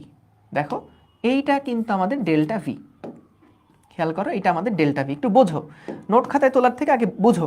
দেখো সো এটা আমাদের ডেল্টা ভি, এবং হবেই না বা কেন, তুমি দেখো এই সমীকরণ থেকেই তুমি দেখে বুঝতে পারছো, সমীকরণটা থেকেই তুমি দেখে বুঝতে পারছো, যদি আমরা ডেল্টা ভি এর সাথে ভি ইনিশিয়াল ভেক্টরটাকে যোগ করি তাহলে আমরা ভি ফাইনাল পাই। এই দেখো এইটাকে যদি বাম পাশে নিয়ে আসো তাহলে কি হচ্ছে, ডেল্টা ভি এর সাথে ভি ইনিশিয়াল যোগ করলে ভি ফাইনাল পাই। দেখো তো আসলেই তাই কিনা, ভি ইনিশিয়ালের সাথে পরিবর্তনটাকে যোগ করলেই ভি ফাইনাল পাচ্ছি, এটাই তো হওয়ার কথা, তাই না? আদি বেগের সাথে যদি পরিবর্তনটাকে যোগ করো তাহলেই তো শেষ বেগ পাবা ভাইয়া, এটাই স্বাভাবিক না? দেখো বুঝতেছো কিনা, দেখো যে আমরা যখন পরিবর্তন বের করছি, পরিবর্তন মানে ফাইনাল মাইনাস ইনিশিয়াল। তো ধরো কোনো একটা চালের বস্তা, তার মধ্যে 2 কেজি চাল ছিল, এরপরে আমি দেখলাম কিছু চাল ভরার পরে চালের ভর হয়ে গেল 5 কেজি। তাহলে কতটুকু চাল দিছো? 5 মাইনাস 2, 3 কেজি। অথবা এভাবে বলা যায় না যে আদি অবস্থায় যতটুকু চাল ছিল তার সাথে পরিবর্তনটুকু যোগ করলে, মানে 2 এর সাথে 3 যোগ করলে আমরা কিন্তু ফাইনাল যেই ভরটা সেটা পাবো, অর্থাৎ 5 কেজি পাবো। এখানেও তো তাই হয়েছে যে আমাদের ইনিশিয়াল যে বেগটা ছিল তার সাথে কতটুকু পরিবর্তন, সেই পরিবর্তন এই দুইটাকে লব্ধি করলেই তো আমাদের ফাইনাল ভেক্টরটা পাওয়ার কথা। সেটাই হয়েছে যে আমরা ইনিশিয়ালের সাথে পরিবর্তন যোগ করে ফাইনাল ভেক্টর পাইছি, ডান। আচ্ছা, তাহলে এটা ব্যাখ্যা দিয়েও বুঝলাম কিভাবে আসলো, তাছাড়া এভাবে করে ছবি দেখেও বুঝলাম। এখন মনে করো আমরা কি করলাম ভাইয়া, এই বেগের যা মান ছিল বেগটাকে আমরা ডাবল করে দিলাম।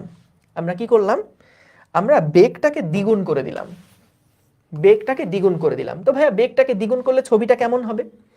বেগটাকে দ্বিগুণ করলে ছবিটা কেমন হবে তোমরাই বলো তো ভাইয়া, বেগটাকে যদি দ্বিগুণ করি তাহলে ছবিটা কেমন হবে? বেগটাকে দ্বিগুণ করলে ছবিটা কেমন হবে? বেগটাকে দ্বিগুণ করলে আগে যে বেগের ভেক্টরটা ছিল সেই ভেক্টরটাকে এখন ডাবল হয়ে যাবে না?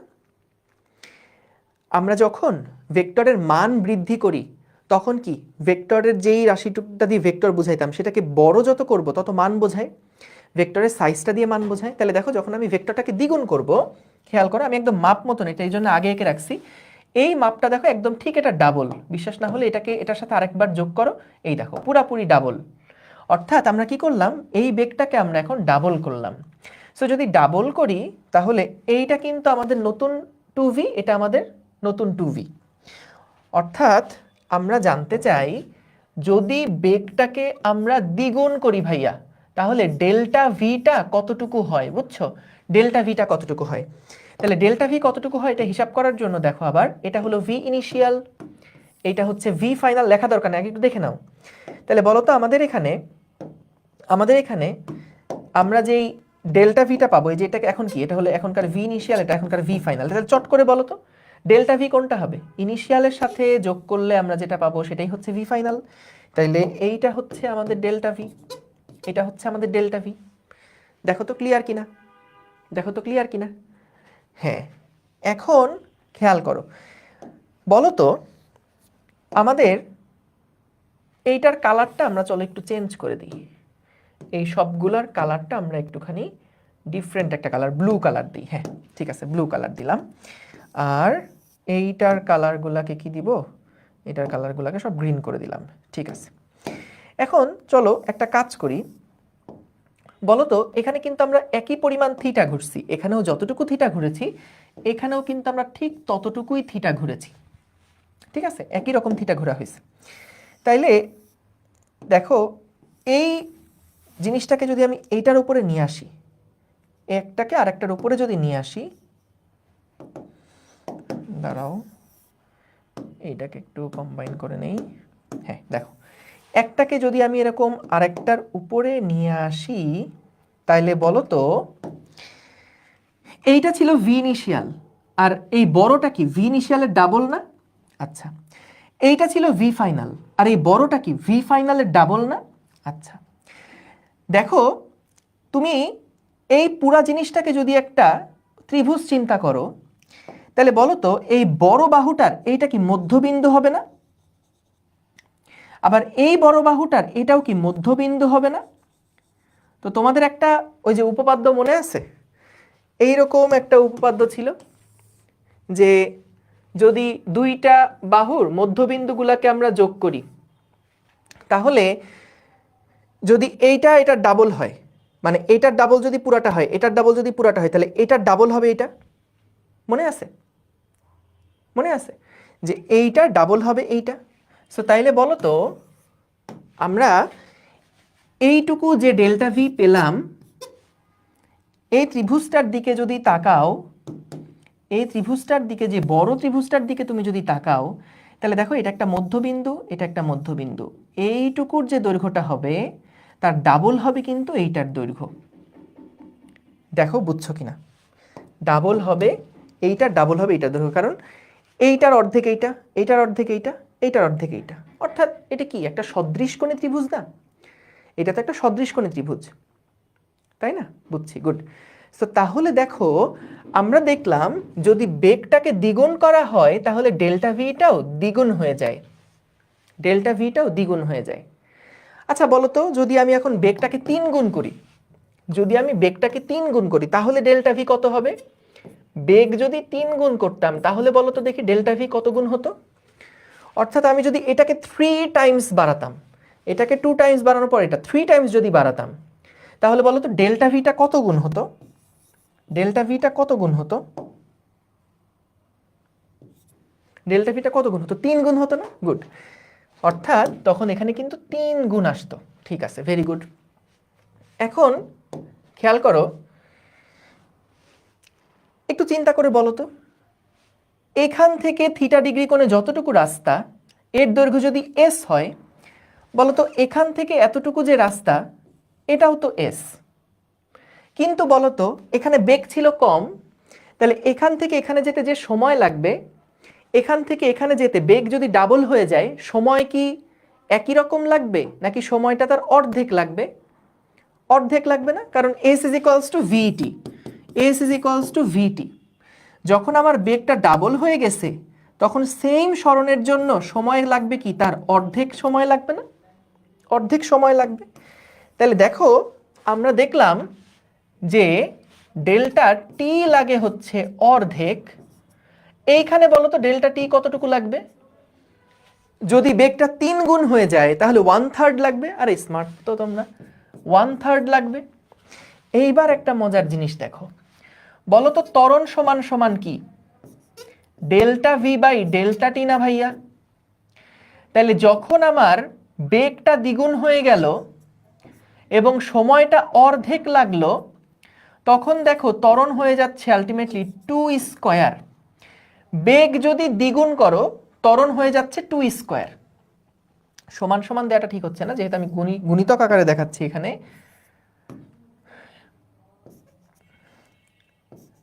হ্যাঁ, যেহেতু আমরা এখানে এটাকে গুণিতক আকারে দেখাচ্ছি, যেহেতু আমরা এটাকে গুণিতক আকারে দেখাচ্ছি, তাহলে দেখো যখন বেগ ছিল দ্বিগুণ তখন ত্বরণ হয়ে গেছে কত গুণ? 2 স্কয়ার গুণ। একই কথা পরেরটার জন্য দেখো তো, যে এ সমান সমান ডেল্টা ভি বাই ডেল্টা টি। তো যখন বেগের মানটা দ্বিগুণ থেকে 3 গুণ হয়ে যাবে তখন বেগের পরিবর্তনটাও কিন্তু হয়ে যাচ্ছে 3, আর ওই সেম দূরত্ব অতিক্রম করতে তার 1/3 সময় লাগছে। তাহলে ত্বরণ হচ্ছে 3 স্কয়ার। বুঝতে পারছো? তার মানে ভাইয়া দেখো, বেগ যদি এখন আমাদের n গুণ হয়, বেগ যদি আমাদের n গুণ হয় তাহলে ত্বরণ কত গুণ হবে? n গুণ হবে না n স্কয়ার গুণ হবে? n স্কয়ার গুণ হবে। গুড। তাইলে দেখো যদি ব্যাসার্ধ সেম থাকে, আর সেম থাকলে a is proportional to V square. দেখো এটা বুঝছো কিনা? দেখো এখানে ব্যাসার্ধ দুইটা সেম ছিল, ব্যাসার্ধ এইখানেও যা এইখানেও তাই, ব্যাসার্ধ দুইখানে একই রকম। সো ব্যাসার্ধ যদি সেম থাকে তাহলে ত্বরণটা হচ্ছে বেগের বর্গের সমানুপাতিক। সো কেন আসলো, কিভাবে আসলো বলো, বুঝতে পারছো কিনা? বলো তো বুঝতে পেরেছো কিনা? সো আমাদের এখানে মূল যেটা দরকার ছিল বোঝা, যে আসলে বেগ এর স্কয়ার কেন। আমরা দেখলাম যে যখন একই বেগে এটা যাচ্ছে, বেগ যখন দ্বিগুণ করা হয় বেগের পরিবর্তনের সাইজটাও দ্বিগুণ হয়। বেগের পরিবর্তন ছোট থাকলে যা, দ্বিগুণ হয়ে গেলে বেগের পরিবর্তনটাও দ্বিগুণ হয়। ত্বরণ মানে তো বেগের পরিবর্তন বাই সময়, তাহলে পরিবর্তন যদি দ্বিগুণ হয়, বেগ যদি আগের থেকে যদি বেগ দ্বিগুণ হয়ে যায় তাহলে সময় কি অর্ধেক লাগবে?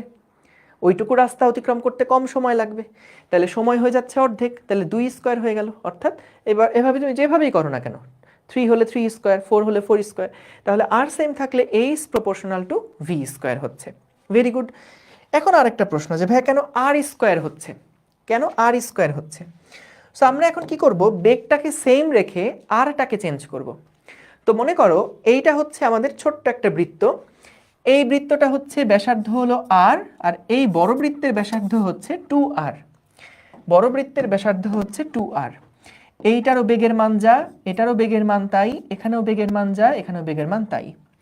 এটা কি বুঝতে পারছো যে একটা কণা সেটা ছোট বৃত্তাকার ব্যাসার্ধে ঘুরছিল, আরেকটা কণা একটা বড় ডাবল ব্যাসার্ধ নিয়ে ঘুরছিল? বুঝতে পেরেছো? গুড। তাহলে আমরা এখান থেকে দেখো যদি আরটাকে দ্বিগুণ করি, আরটাকে যদি দ্বিগুণ করি, আগে দেখি তো ডেল্টা ভি এর কোনো পরিবর্তন হয় কিনা বলো তো। এইখানে যেহেতু দুইটাই থিটা ডিগ্রি কোণে বাঁক নিচ্ছে, ভাইয়া এটা কি ছবি দেখে ক্লিয়ার কিনা বলো? এইটা এটা সমান্তরাল, এইটা এইটা সমান্তরাল, তাহলে এদের মধ্যে যে কোণ, তুমি দেখো তো দুইটাকে যদি আমি আলাদা আলাদা করে পরিবর্তনটা দেখি, এই যে এই দুইটা থেকে পরিবর্তনটা দেখছি, এই দুইটা থেকে পরিবর্তনটা দেখছি, দেখো এইটা হলো আমাদের ডেল্টা ভি। কিন্তু আবার তুমি যদি এই দুইটা নিয়ে কাজ করো, বড় বৃত্তের জন্য যদি কাজ করো, একই থিটা কোণে ঘুরছে, দুইটা বৃত্তেই একই থিটা কোণে ঘুরছে, রাস্তা আলাদা কিন্তু থিটা কিন্তু একই। এইখানেও বলো তো আমাদের ডেল্টা ভি এর মান কি একই রকম হবে না? এখানেও ডেল্টা ভি যে, এখানেও ডেল্টা ভি তাই। তাহলে বলো আর ডাবল হলেও ডেল্টা ভি এর কি কোনো পরিবর্তন হয়েছে? ডেল্টা ভি কি দ্বিগুণ তিনগুণ হয়েছে না এক গুণ ছিল এক গুণই আছে? এক গুণ ছিল এক গুণই আছে, নো চেঞ্জ। আচ্ছা, কিন্তু ভাইয়া বলো তো আমাদের ডেল্টা টি যেটা, এখন আমাদের বলো তো যদি ব্যাসার্ধ দ্বিগুণ হয়ে যায় রাস্তাটা কত গুণ হয়ে গেছে? আমরা জানি S is equals to R theta. তাহলে যখন আমাদের এই ব্যাসার্ধটা দ্বিগুণ হয়ে যাচ্ছে, সেম পরিমাণ থিটা অতিক্রম করতে দূরত্বও কি হয়ে যাচ্ছে? দ্বিগুণ হয়ে যাচ্ছে না? তাহলে দূরত্ব যদি দ্বিগুণ হয়ে যায়, এস ইজ ইকুয়ালস টু আবার কি জানি ভি ইন্টু টি। সো যদি দূরত্বটা দ্বিগুণ হয়ে যায়, বেগ তো তোমার সেম, বেগের মানের কোনো পরিবর্তন করছো না, তাহলে টাইমটা কত গুণ লাগবে? টাইমটা দ্বিগুণ লাগবে না? তাহলে টাইম লাগছে হলো 2 গুণ, টাইম লাগছে 2 গুণ। তাহলে বলো তো ত্বরণ সমান সমান যেটা ছিল ডেল্টা ভি বাই ডেল্টা টি, আমরা দেখলাম এখানে এটা হলো 1 আর এটা হলো 2। অর্থাৎ ব্যাসার্ধ যদি দ্বিগুণ হয় ত্বরণ কিন্তু 1/2 গুণ হচ্ছে। আচ্ছা বলো তো যদি এবার ধরি ব্যাসার্ধ 3 গুণ হচ্ছে, তাহলেও কি আমাদের ডেল্টা ভি এর কোনো পরিবর্তন হবে? ব্যাসার্ধ যদি আরো বড় হয় তাহলে ডেল্টা ভি এর কি কোনো পরিবর্তন হবে? হবে না, ডেল্টা ভি সেম থাকবে। কিন্তু ভাইয়া বলো তো টাইমটা কেমন হবে? টাইমটা কি সেম থাকবে? না, টাইমটা কিন্তু হয়ে যাবে 3 গুণ, কারণ এখন 3 গুণ রাস্তা অতিক্রম করতে সময় 3 গুণ লাগবে। তাহলে দেখো ত্বরণ সমান সমান কি ছিল? ডেল্টা ভি বাই ডেল্টা টি, দেখো 1/3। তার মানে বুঝলাম যখন ভি সেম থাকবে, যখন ভি সেম, তখন ত্বরণ প্রপোর্শনাল টু 1/r। এই যে আর এর মান 3 গুণ হলে 1/r, দেখো 2 হলে 1/r। তাহলে দুইটাকে একসাথে নিয়ে যখন আমরা দেখি তখন কিন্তু বুঝতেই পারছো কেন এইটা ভি স্কোয়ার বাই আরই হচ্ছে, কেন এইটা ভি স্কোয়ার বাই আরই হচ্ছে। বুঝতে পেরেছো? মূল জিনিসটা কি? যে বেগের পরিবর্তনের হার বের করা। তাহলে যখন বেগটা দ্বিগুণ হচ্ছে তখন খুব স্বাভাবিক খুব দ্রুত দিক পরিবর্তন হচ্ছে, তাহলে সেই ক্ষেত্রে এটা ভিটার সাথে সমানুপাতিক বোঝাই যাচ্ছে।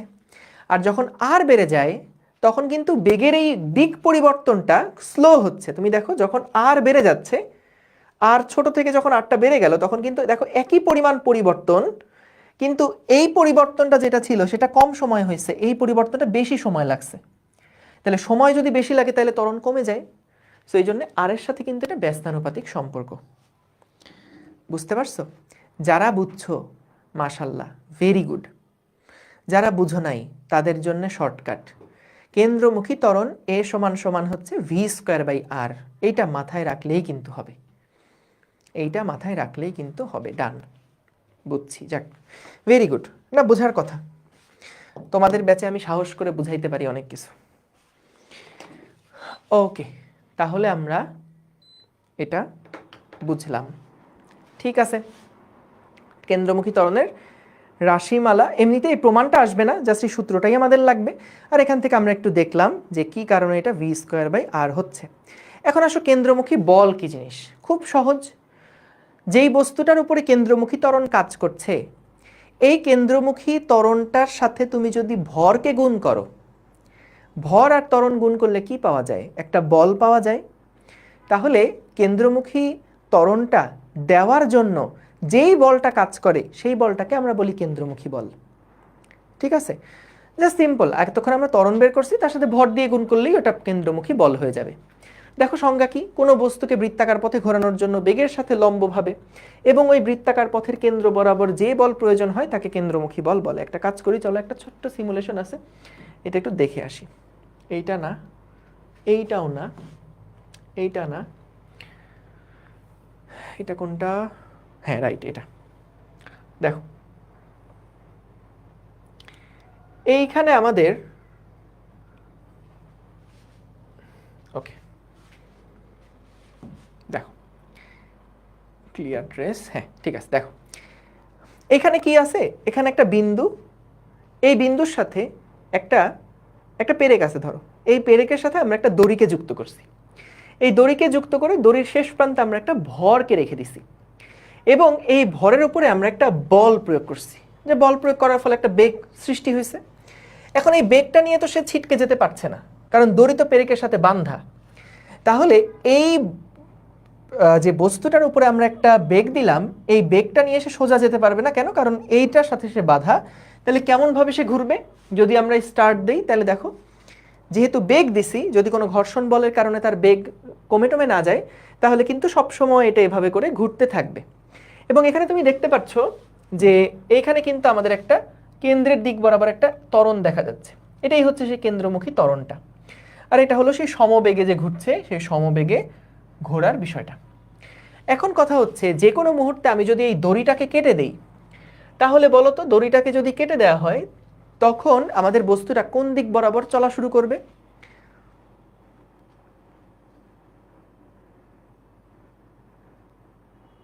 বাইরে তো বুঝলাম, কিন্তু বাইরে বলতে কোন দিক দিয়ে বলো তো? স্পর্শক বরাবর যাবে না? দেখো আমরা চলো দেখি, যদি আমি এটাকে কেটে দেই, দেখো যেই মুহূর্তে দড়িটাকে কেটে দিব, আমাদের ঠিক ওই মুহূর্তে যেহেতু আমাদের দড়িটা কেটে গেছে, তাকে কেন্দ্রের দিক বরাবর বল দেওয়ার জন্যে আগে টান বল ছিল, এখন কোনো টান বল নাই। যখন এটাকে কেটে দিলাম, তখন কিন্তু এটা সোজা স্পর্শক বরাবর চলতে শুরু করলো, সোজা স্পর্শক বরাবর চলতে শুরু করলো।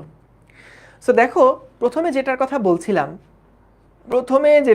বলছিলাম যে আমরা যদি এটা দেখি, সরি আমরা রোপ কাটবো না, রোপ কাটা দরকার নাই, রিসেট দেই, স্টার্ট দেই। হ্যাঁ দেখো, সো প্রথমে দেখো এখানে যে এই দড়িটা ছিল কি করছে এই জায়গায়? দেখো এই যে দড়িটা ছিল, যখনই ও সোজা বের হয়ে যেতে চাচ্ছে, তখন এই দড়িটা কি করছে? দড়িটাকে এই দিক বরাবর একটা টান বল দিচ্ছে, এই দিক বরাবর একটা টান বল দিচ্ছে। এবং এই টান বলটা কার দিক বরাবর বলো তো? কেন্দ্রের দিক বরাবর না? সো এই বলটা এখানে মূলত আমাদের কেন্দ্রমুখী বলের যোগান দিচ্ছে, কেন্দ্রমুখী বল প্রোভাইড করছে, কেন্দ্রমুখী বলের সাপ্লাই দিচ্ছে। এই টান বলটাই আমাদেরকে মূলত কেন্দ্রমুখী বলের সাপ্লাই দিচ্ছে। এবং কেন্দ্রমুখী বলে কেন্দ্রমুখী ত্বরণ সাপ্লাই দেয়, আর কেন্দ্রমুখী ত্বরণ থাকলেই না বস্তুটা ঘুরতে পারবে, তাই না? তাহলে এই কেন্দ্রমুখী ত্বরণটা সাপ্লাই দিচ্ছে মূলত কে? কেন্দ্রমুখী বল। কেন্দ্রমুখী বলটা সাপ্লাই দিচ্ছে এখানে কে? এই টান বলটা। সো যত রকম ঘূর্ণন আছে, সকল ক্ষেত্রে কিন্তু আমাদের একটা কেন্দ্রমুখী বল কাউকে না কাউকে সাপ্লাই দিতেই হয়। যেমন ধরো সূর্যের চারিদিকে পৃথিবী ঘুরছে বা গ্রহগুলা যে ঘুরছে, সো এইখানে কিন্তু ঘুরছে যেহেতু, তাহলে অবশ্যই কেন্দ্রমুখী ত্বরণ আছে। ত্বরণ থাকা মানে কি? ত্বরণ কি আর এমনি এমনি বস্তুর উপর কাজ করে? ত্বরণ দিতে হলে বস্তুর উপর বল প্রয়োগ করতে হয়।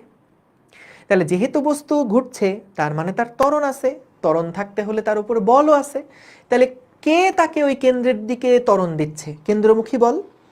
কেন্দ্রমুখী বলটা কে সাপ্লাই দিচ্ছে? কেন্দ্রমুখী বল কাউকে না কাউকে সাপ্লাই দিতে হবে। এখানে কেন্দ্রমুখী বলটা গুড, মহাকর্ষ বল যেটা সেটা কিন্তু কেন্দ্রমুখী বল সাপ্লাই দিচ্ছে বা কেন্দ্রমুখী বলের যোগান দিচ্ছে। বুঝতে পারছো? কেন্দ্রমুখী বলের যোগান দিচ্ছে। তাহলে যেই মুহূর্তে আমরা কি করলাম, যেই মুহূর্তে আমরা এই দড়িটাকে কেটে দিলাম, সেই মুহূর্তে কিন্তু দড়িটাকে যেই কেটে দিলাম সেই মুহূর্তে কিন্তু টান বল নাই। তাহলে বস্তুর উপরে কেন্দ্রমুখী বল দেওয়ার মতন আর কেউ নাই, তাহলে কেন্দ্রমুখী ত্বরণ থাকবে না। তো ত্বরণ না থাকার কারণে বস্তু ওই মুহূর্তে যেই বেগে চলছিল সেই বেগেই কিন্তু সেটাই স্পর্শক বরাবর চলতে থাকবে। বুঝতে পারছো? স্পর্শক বরাবর চলতে থাকবে। ওকে, তাইলে এটার কথাই বলছিলাম। আচ্ছা, এগুলা কি ছিল? এটা তো ওপেনই হইল না, পরে এটা কিছু না, ঠিক আছে। সো দেখো, কোনো বস্তুকে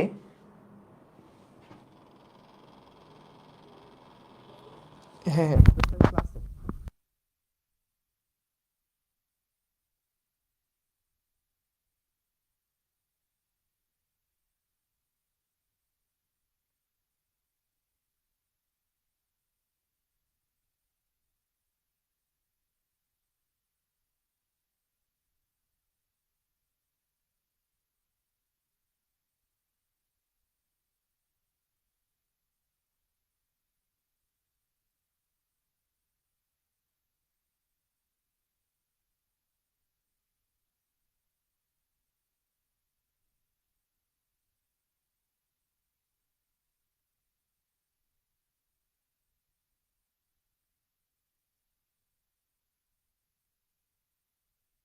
শুনতে পাচ্ছো?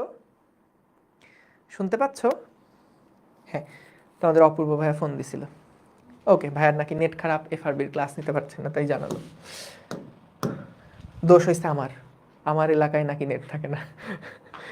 ঠিক আছে, দেখো আমাদের কেন্দ্রমুখী বল কোনো বস্তুকে বৃত্তাকার পথে ঘোরানোর জন্য বেগের সাথে লম্বভাবে এবং ওই বৃত্তাকার পথের কেন্দ্র বরাবর যে বল প্রয়োজন হয় তাকে কেন্দ্রমুখী বল বলে। সো এটা আমরা অলরেডি দেখছি। এখন দেখো এখানে সেই অন্য আরেকটা ভিজুয়ালাইজেশন, আর কিচ্ছু না, এটা সিম্পল। যে মনে করো আমার কাছে কোনো একটা খেলনা গাড়ি আছে, এই খেলনা গাড়িটা শুধুমাত্র সোজা যেতে পারে। তাহলে যখন আমি এটাকে এরকম বেগের সাথে লম্ব বরাবর একটা টোকা দিব, তখন এই দুইটার বলের প্রভাবে দেখা যাবে সে কি হবে, এদিক বরাবর চলা শুরু করবে, এদিক বরাবর একটা চলা শুরু করবে। সো যখন আবার কিছুক্ষণ পরে তার এই যে বেগের গতির দিক তার সাথে আবার একটা 90 ডিগ্রি কোণে ধাক্কা দিব, টোকা দিব, তখন দেখা যাবে তার গতির দিকটা পরিবর্তন হয়ে আবার এই দিক বরাবর সেটা চলা শুরু করবে। তারপর আবার গতির বেগের সাথে 90 ডিগ্রি কোণে ধাক্কা দিলে এভাবে করে কিন্তু দেখো প্রত্যেকবার যদি আমি তার গতির দিকের সাথে 90 ডিগ্রি কোণে বরাবর ধাক্কা দিতে থাকি, তাহলে দেখো এরকম একটা চক্রে কিন্তু সে ঘুরতে থাকবে, একটা চক্র বরাবর সে ঘুরতে থাকবে। এখন যদি টোকাটা আমি কিছুক্ষণ পরপর না দিয়ে বলো তো আরো ঘন ঘন যদি দিতে পারি, তাহলে কি এই বাহুগুলার দৈর্ঘ্য আরো ছোট ছোট ছোট ছোট হয়ে যাবে না? আরো ছোট ছোট হয়ে যাবে। যদি আমি এবার কন্টিনিউয়াসলি এই টোকাটা দিতে থাকি, তাহলে কিন্তু এই সাইকেলটা একটা সার্কেলে পরিণত হয়ে যাবে, একটা বৃত্তাকার পথে পরিণত হয়ে যাবে। বুঝতে পারছো? একটা বৃত্তাকার পথে পরিণত হয়ে যাবে। ঠিক আছে, এই আর কি কাহিনী। সো আমাদের দেখো এখানে আরেকটা গুরুত্বপূর্ণ পয়েন্ট, যে বৃত্তাকার পথে ঘোরানোর জন্য কোনো না কোনো বলকে কেন্দ্রমুখী বলের মানে সমান মানের বল দিতে হয় কেন্দ্রের দিকে। অর্থাৎ কিছু কিছু বইতে এরকম একটা ভুল ইনফরমেশন ছড়ানো আছে, যেটা থেকে অনেক বড় মিসকনসেপশন হয়। সেখানে বলে যে কোনো একটা বস্তু যখন বৃত্তাকার পথে ঘুরতে থাকে তখন একটা কেন্দ্রমুখী বলের সৃষ্টি হয়। কিন্তু বিষয়টা আসলে সৃষ্টি হওয়া না। কেন্দ্রমুখী বল নিজে কোনো বল না, কেন্দ্রমুখী বল হচ্ছে একটা অ্যামাউন্ট। যে মনে করো কোনো একটা বস্তু যদি বৃত্তাকার পথে তুমি ঘোরাতে চাও, তাহলে কেন্দ্রের দিক বরাবর একটা নির্দিষ্ট পরিমাণ বল লাগবে। এই বলটা কাউকে না কাউকে সাপ্লাই দিতে হবে। সেটা মহাকর্ষ বল দিয়ে হতে পারে, সেটা সুতার টান বল দিয়ে হতে পারে। প্রোটনের চারদিকে যখন ইলেকট্রনগুলো ঘুরছে তখন তাদের মধ্যে যে স্থির বৈদ্যুতিক বল, সেটা কেন্দ্রমুখী বলের যোগান দিতে পারে। অর্থাৎ জিনিসটা অনেকটা এইরকম।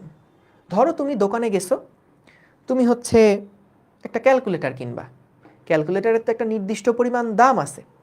দোকানদারকে তুমি জিজ্ঞেস করবা, ভাই আমি ক্যালকুলেটরটা নিতে চাই, আপনি এটার দাম কত? সে বললো 1000 টাকা। তুমি বললো আচ্ছা এই ক্যালকুলেটরটার দাম কত? তো সে দোকানদার বললো এটার দাম 2000 টাকা।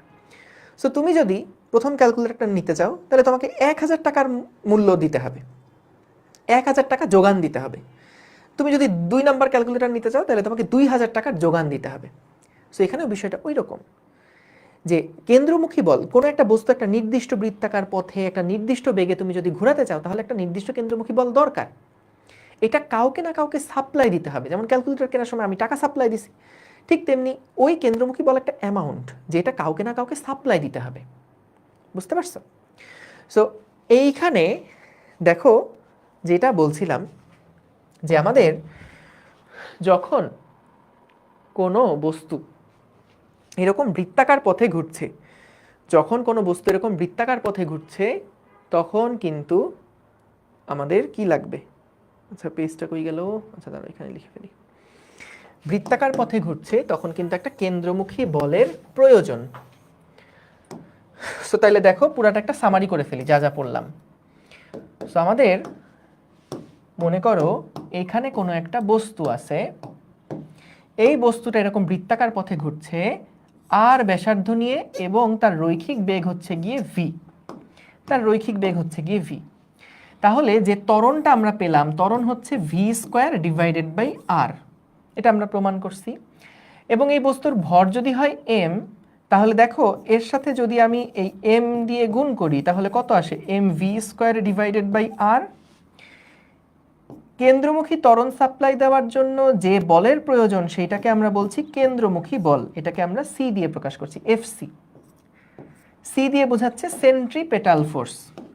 সি দিয়ে কি বোঝাচ্ছে? সেন্ট্রিপেটাল। সেন্ট্রিপেটাল এটা মানে কেন্দ্রমুখী। সেন্ট্রিপেটাল যদি এক্সেলারেশন হয় তাহলে কেন্দ্রমুখী ত্বরণ, আর সেন্ট্রিপেটাল ফোর্স যদি বলি তাহলে বোঝা হয় কেন্দ্রমুখী বল। তাহলে কেন্দ্রমুখী বলের সমীকরণ হচ্ছে গিয়ে এইটা, ঠিক আছে? কেন্দ্রমুখী বলের সমীকরণ হচ্ছে গিয়ে এইটা। অথবা এটাকে এভাবেও লেখা হয়, দেখো এফ সি সমান সমান, যেহেতু এম এ সি আমরা একটু আগে কি দেখছি, এসি মানে হচ্ছে ওমেগা স্কোয়ার আর, তাহলে এটাও কিন্তু লেখা যায় ওমেগা স্কোয়ার আর। এখন তুমি এটা নিজেও প্র্যাকটিক্যালি এক্সপেরিয়েন্স করতে পারো। ধরো তুমি কি করলা, একটা দড়িকে তুমি কেন্দ্র বরাবর নিয়ে ঘোরানো শুরু করলা। কি করছো? একটা বস্তুকে তুমি এভাবে করে ঘোরানো শুরু করছো। এই যে দড়ি দিয়ে বেঁধে এখানে তোমার আঙুল, তুমি এইভাবে করে একটা বস্তুকে ঘোরাচ্ছ। বুঝছো? এটা আমি টপ ভিউ দেখাচ্ছি না, একটা সাইড ভিউ দেখাচ্ছি, যে একটা আঙুলে দড়ি বেঁধে তুমি দড়ির অন্য প্রান্তে একটা বস্তুকে নিয়ে তারপর এটাকে ঘোরাচ্ছ। তো এখন একটু চিন্তা করে দেখো তো, তুমি এটার কৌণিক বেগ, আচ্ছা এখানে যখন বস্তুটাকে ঘোরাচ্ছ তখন তাকে কেন্দ্রমুখী বল কে সাপ্লাই দিচ্ছে? তাকে এই কেন্দ্রমুখী বলটা কে সাপ্লাই দিচ্ছে বলো তো? কোন বলটা তাকে কেন্দ্রমুখী বলের যোগান দিচ্ছে বলো তো? কোন বলটা তাকে কেন্দ্রমুখী বলের যোগান দিচ্ছে? যখন এই বৃত্তাকার পথে ঘুরবে তখন কোন ফোর্সটা তাকে কেন্দ্রমুখী বলের যোগান দিবে বলো? দড়ির টান বল। দড়ির টান বল, গুড। দড়ির যে টান বল সেই টান বলটা হচ্ছে কেন্দ্রমুখী বলের যোগান দিবে। যখন বৃত্তাকার পথে ঘোরাচ্ছ তখন দড়ির টান বলটাই কিন্তু এই বস্তুটার উপরে কাজ করবে, দড়ির টান বল, এবং সেটাই ওকে কেন্দ্রমুখী বলে ঘুরাবে। এখন কথা হচ্ছে যখন এটা কেন্দ্রমুখী বলের যোগান দিচ্ছ তখন বলো তো তুমি যত জোরে টানবা তত তোমার হাতে বেশি ব্যথা লাগবে না? যদি এই টান বলটা বেশি হয় তাহলে তোমার হাতে বেশি ব্যথা লাগবে, যদি টান বলটা কম হয় তাহলে তোমার হাতে কম ব্যথা লাগবে। তাহলে টান বল বেশি লাগছে না কম লাগছে সেটা তুমি হাতের ব্যথা দিয়ে বুঝতে পারবা। টান বল বেশি দেওয়া মানে কি? কেন্দ্রমুখী বল বেশি লাগবে। টান বল, কারণ এখানে এই টান বলটাই কিন্তু কেন্দ্রমুখী বলের যোগান দিচ্ছে, টান বলটাই কিন্তু আমাদের কেন্দ্রমুখী বল সাপ্লাই দিচ্ছে। তাহলে যদি দেখো হাতে বেশি ব্যথা লাগছে তাহলে কেন্দ্রমুখী বল বেশি লাগছে তার মানে, যদি দেখো হাতে কম ব্যথা লাগছে তাহলে কেন্দ্রমুখী বল কম দিচ্ছ তার মানে। সো এখন বলো তো, যদি তুমি আস্তে ঘোরাতে চাও তাহলে কি বেশি ব্যথা পাবা, নাকি তুমি যদি কৌণিক বেগটা বেশি হয়, দ্বিগুণ হয়, 3 গুণ হয়, তাহলে বেশি ব্যথা লাগবে হাতে? কোন ক্ষেত্রে হাতে বেশি ব্যথা লাগবে বলো তো? বেশি হলে, যত স্পিড বাড়বে, আস্তে স্পিড হলে ব্যথা আস্তে কম লাগবে। যদি স্পিডটা বেশি হয় তাহলে বেশি স্পিড, তাহলে বেশি ব্যথা লাগবে। তাহলে ওমেগার মানের সাথে দেখো এটা যে সমানুপাতিক সম্পর্ক এটা আমরা এখান থেকে বুঝলাম। আচ্ছা এখন মনে করো এখানে একটা প্লাস্টিকের বল তুমি ঘোরাচ্ছিলা, সেটা না দিয়ে তুমি এবার একটা ডিউস বল, একটা কাঠের বলকে তুমি ঘোরাচ্ছ। তাহলে একটা প্লাস্টিকের বল না দিয়ে যদি একটা ডিউস বল দিয়ে ঘোরাও তাহলে কি হাতে কম ব্যথা লাগবে না বেশি ব্যথা লাগবে? আরো বেশি ব্যথা লাগবে। তাহলে দেখো এম এর সাথে কিন্তু এই বলটা সমানুপাতিক, বুঝছো? এবং দেখো ব্যাসার্ধ যত কম হয় তাহলে যতটুকু ব্যথা লাগবে, যদি ব্যাসার্ধ অনেক বড় হয় তারপর যদি ঘোরাতে থাকো তাহলে কি বেশি ব্যথা লাগবে না? তো তাহলে দেখো আর এর সাথেও কিন্তু এটা সমানুপাতিক সম্পর্ক, বুঝতে পারছো? সো তাহলে যে কোনো একটা বস্তুকে যখন আমরা বৃত্তাকার পথে ঘোরাতে চাই তখন ওই বস্তুর উপরে কেন্দ্রের দিক বরাবর একটা ত্বরণ থাকতে হবে, সেটাকে আমরা বলি কেন্দ্রমুখী ত্বরণ।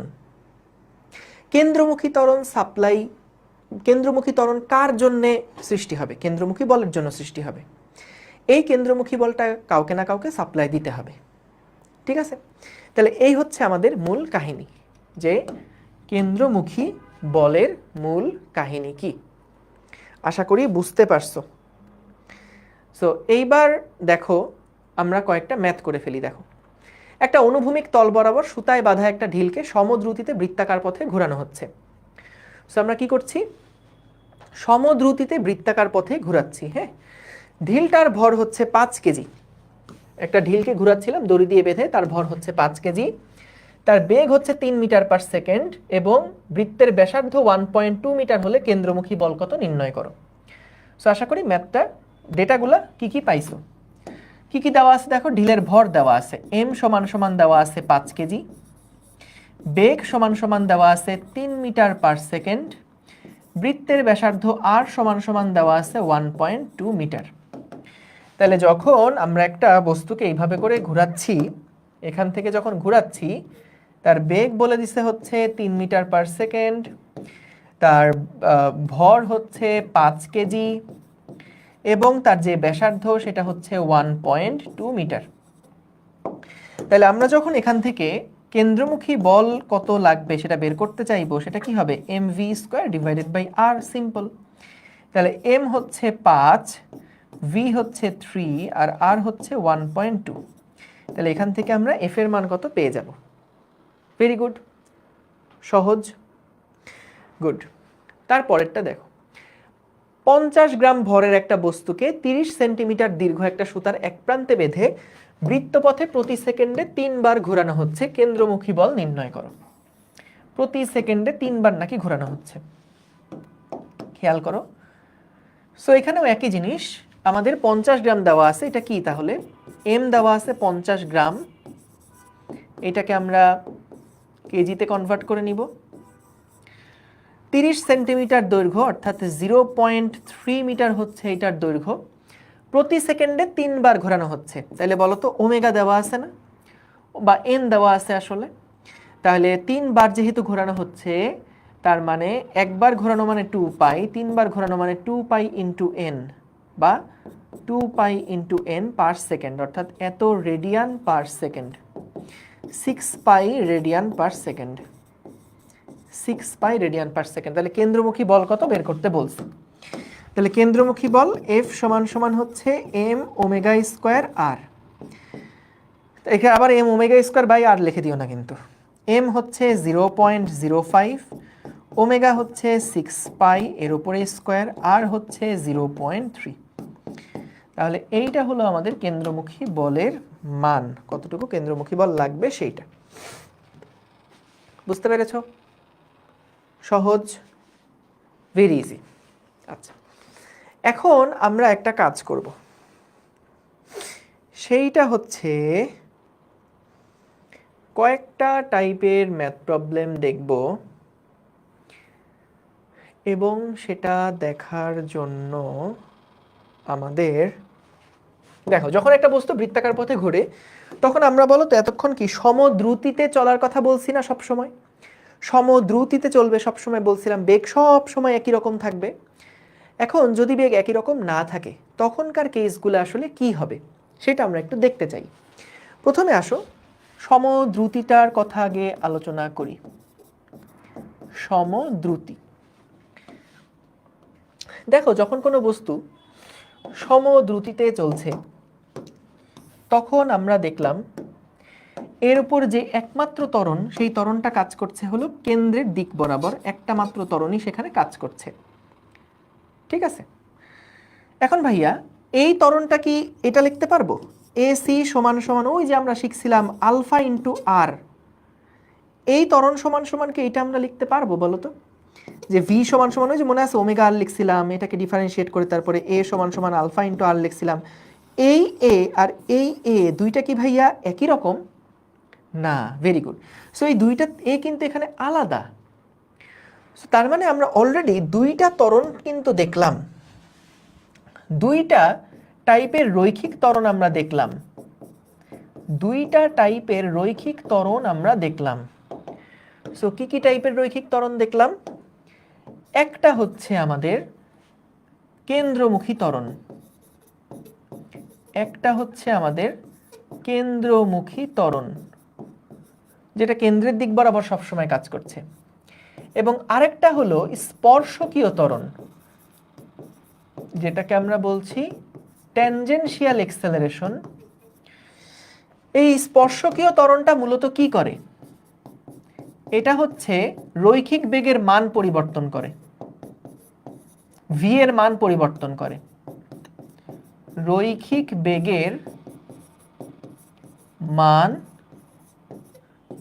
চেঞ্জ করে। হ্যাঁ, স্পর্শকীয় ত্বরণ যেটা রৈখিক বেগের মান চেঞ্জ করে। অর্থাৎ মনে করো কোনো একটা বস্তু এখানে যখন ছিল তখন বেগ হচ্ছে 5 মিটার পার সেকেন্ড ছিল, এখানে যখন আসছে তখন তার বেগ হয়ে গেছে 10 মিটার পার সেকেন্ড। তাহলে কি স্পর্শক বরাবর তার বেগের পরিবর্তন হয়েছে না?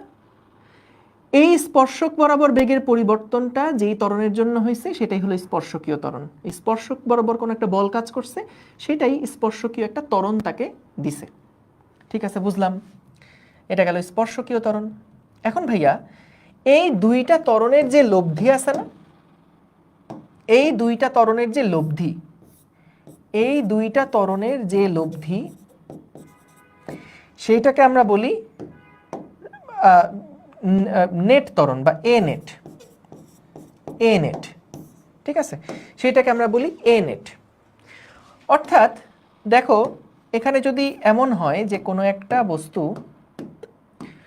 একটা বস্তু যখন বৃত্তাকার পথে ঘুরছে, এখন আর সমদ্রুতিতে সেটা ঘুরছে না, দেখা গেল আমাদের এই বস্তুটা এখন একটা বেগও বাড়াচ্ছে আবার বৃত্তাকার পথেও ঘুরছে। অনেকটা ফ্যান সুইচ অন করার পরপর যেটা হয়, যে সুইচ অন করার পরপর কিন্তু বেগ আস্তে আস্তে বাড়তে থাকে আবার ঘুরতেও থাকে। তাহলে ঘোরার জন্য তো কেন্দ্রমুখী বল লাগবেই, যদি সমবেগ থাকতো তাহলে ঘোরার জন্য তো কেন্দ্রমুখী বল লাগবেই, আর স্পর্শক বরাবর বেগ বাড়ানোর জন্য কিন্তু আমাদের একটা ট্যানজেনশিয়াল যে ত্বরণ, সেই ট্যানজেনশিয়াল ত্বরণটাও কিন্তু লাগবে। এই দুইটা ত্বরণের যে লব্ধি, এই দুইটা ত্বরণের যে লব্ধি, সেই লব্ধিটা কি? মাঝখানে এরকম একটা দিকে কাজ করবে, এইটাকে আমরা বলছি এ নেট, এইটাকে আমরা বলছি এ নেট। এবং বলতো স্পর্শকীয় ত্বরণ এবং কেন্দ্রমুখী ত্বরণের মধ্যবর্তী কোণ সবসময় কি হবে? স্পর্শকীয় ত্বরণ এবং কেন্দ্রমুখী ত্বরণ এদের মধ্যবর্তী কোণ সবসময় কি 90 ডিগ্রি হবে। গুড।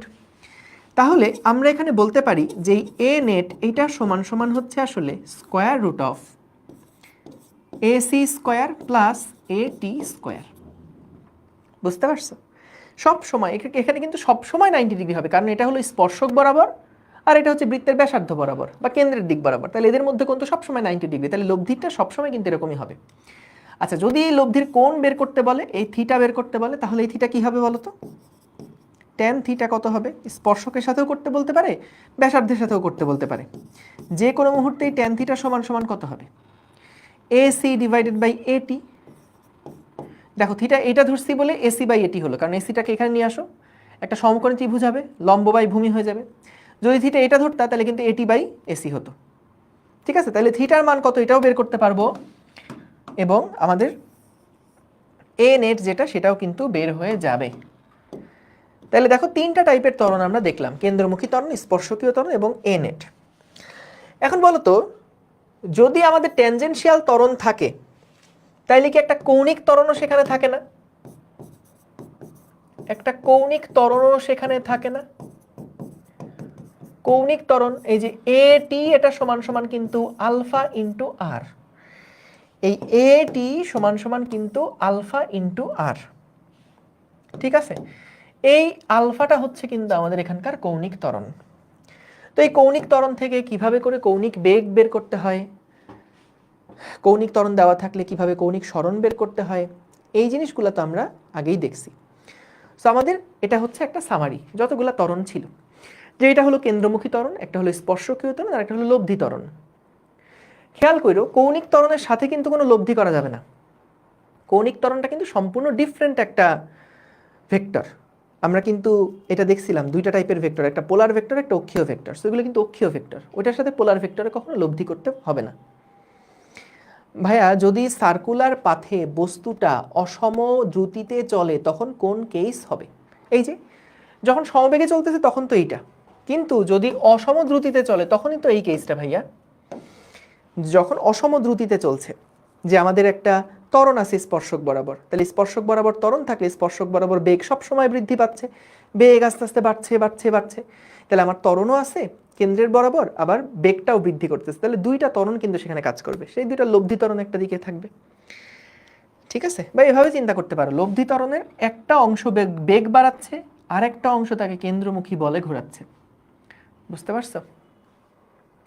সো দেখো আমরা এই প্রবলেমটার দিকে যদি তাকাই, এখানে আমাকে বলছে কণাটা লব্ধি ত্বরণ বের করতে। কি প্রশ্ন? একটা কণা 2 মিটার ব্যাসার্ধ, 2 মিটার ব্যাসার্ধের বৃত্তাকার পথে ঘুরছে, তার মানে আর এর মান যেটা, এইটা হচ্ছে গিয়ে 2 মিটার। তার রৈখিক বেগ v সমান সমান একটা সমীকরণ দেওয়া আছে। খেয়াল করো ভাইয়া, এই বেগটা কিন্তু কোনো কনস্ট্যান্ট বেগ না। এটা কি কনস্ট্যান্ট বেগ বলো তো? v সমান সমান যেটা দেওয়া আছে 4 - 6 ডিভাইডেড বাই t স্কয়ার। এইটা কি কোনো কনস্ট্যান্ট বেগের সমীকরণ না। সো তুমি t যত চেঞ্জ করবা, t যত বৃদ্ধি করবা বা হ্রাস করবা, তত কিন্তু v এর মানটা পরিবর্তন হতে থাকবে, ঠিক না? তাহলে দেখো v এর মান যত পরিবর্তন হবে আমাদের, তার মানে এখানে একটা ট্যানজেনশিয়াল ত্বরণও থাকবে, আর যেহেতু বস্তু বৃত্তাকার পথে ঘুরছে তাহলে তার একটা, এই যে বলছে বৃত্তাকার পথে ঘুরছে, তাহলে একটা কেন্দ্রমুখী ত্বরণ থাকবে। দুইটা হিসাব করে আমাকে তার লব্ধি ত্বরণ বের করতে হবে। এখন আসো কিভাবে এই প্রবলেমটা সলভ করব। তো এখান থেকে দেখো আমরা যদি একটু খেয়াল করি, দেখো কোন একটা বস্তু এই রকম একটা বৃত্তাকার পথে ঘুরছে, ঠিক আছে? তার এই যে বেগ, এই বেগটাকে যদি তুমি এখান থেকে তুমি কিভাবে করে কেন্দ্রমুখী ত্বরণ বের করবে, আমাকে বলছে কি t সমান 2 সেকেন্ডে লব্ধি ত্বরণ নির্ণয় করে। তাহলে আমরা আগে একটা কেন্দ্রমুখী ত্বরণ কত হয় দেখব, একটা ট্যানজেনশিয়াল ত্বরণ কত হয় দেখব, তারপরে তাদের নেট করব, তাই না? এটাই তো নিয়ম। নেট করে সমান সমান √ac square plus at square করলেই হয়ে যাবে। ভালো কথা। এখন ac যে বের করব, কেন্দ্রমুখী ত্বরণের সমীকরণ কি ছিল? কেন্দ্রমুখী ত্বরণের সমীকরণ কি ছিল? ac সমান সমান তো ভাইয়া v স্কয়ার বাই r। এখন এটা তো মুশকিল পড়ছি, এই v কোন v বসাবো? যেই মুহূর্তের বেগ, যেই মুহূর্তের কেন্দ্রমুখী ত্বরণ বের করতে হবে সেই মুহূর্তের বেগ বসাতে হবে। কোন মুহূর্তের ত্বরণ চাইছে? 2 সেকেন্ডের, তাহলে 2 সেকেন্ডের বেগ যত সেটা এখানে বসাতে হবে। তাহলে আমরা এখানে 2 সেকেন্ডের বেগ, সো এখানে 4 - 6 ডিভাইডেড বাই, এখানে নিব হচ্ছে 2 square, 2 square divided by r মানে কত ছিল? 2 ছিল। তাহলে এইটা হলো 2 সেকেন্ডে t = 2 তে, একটু লিখে নেই, t সমান সমান 2 তে যে কেন্দ্রমুখী ত্বরণ সেটা হচ্ছে এটা। t সমান সমান 2 তে যে কেন্দ্রমুখী ত্বরণ সেটা হচ্ছে এটা। সো এটা হিসাব করে দেখো কত হয়। এখন আসো ট্যানজেনশিয়াল ত্বরণ বের করতে চাই, at। at সমান সমান কি হবে? আমি যদি ট্যানজেনশিয়াল, আমি যদি বেগের ডিফারেন্সিয়েশন করি তাহলে তো আমি ত্বরণ পাচ্ছি না।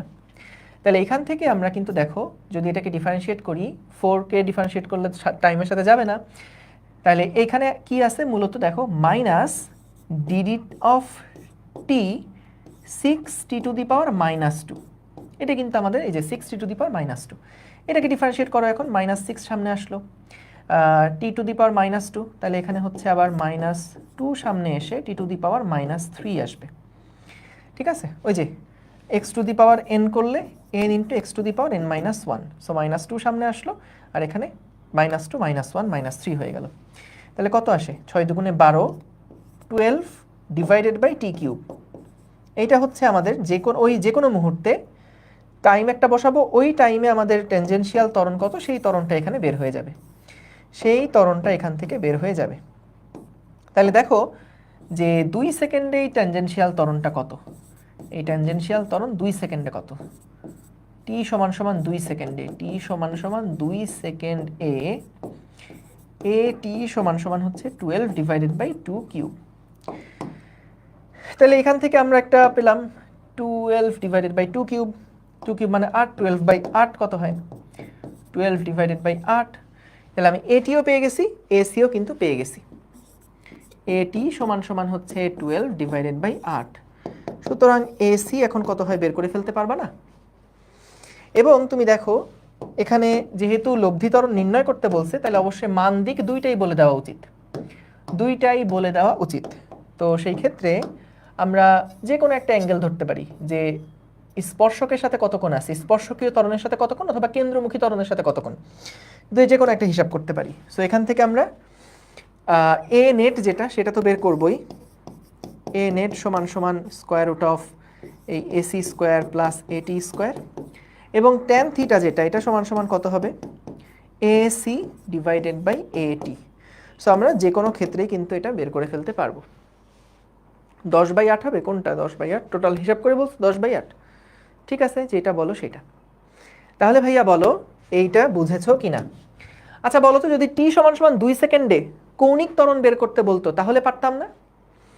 টি সমান সমান 2 সেকেন্ডে কৌণিক ত্বরণ কত বের করতে যদি বলে, এটা এক্সট্রা প্রশ্ন। ধরো বললো টি সমান সমান 2 সেকেন্ড এ আলফা সমান সমান কত, আমরা আলফা সমান কি জানি A T divided by R, A is equals to alpha আর।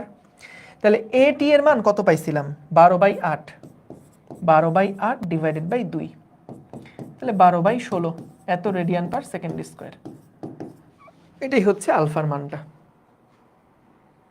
বুঝতে পারছো না? কৌণিক ত্বরণের লব্ধি এটার সাথে হয় না, নর্মালি লব্ধি রৈখিক ত্বরণটাই হয়।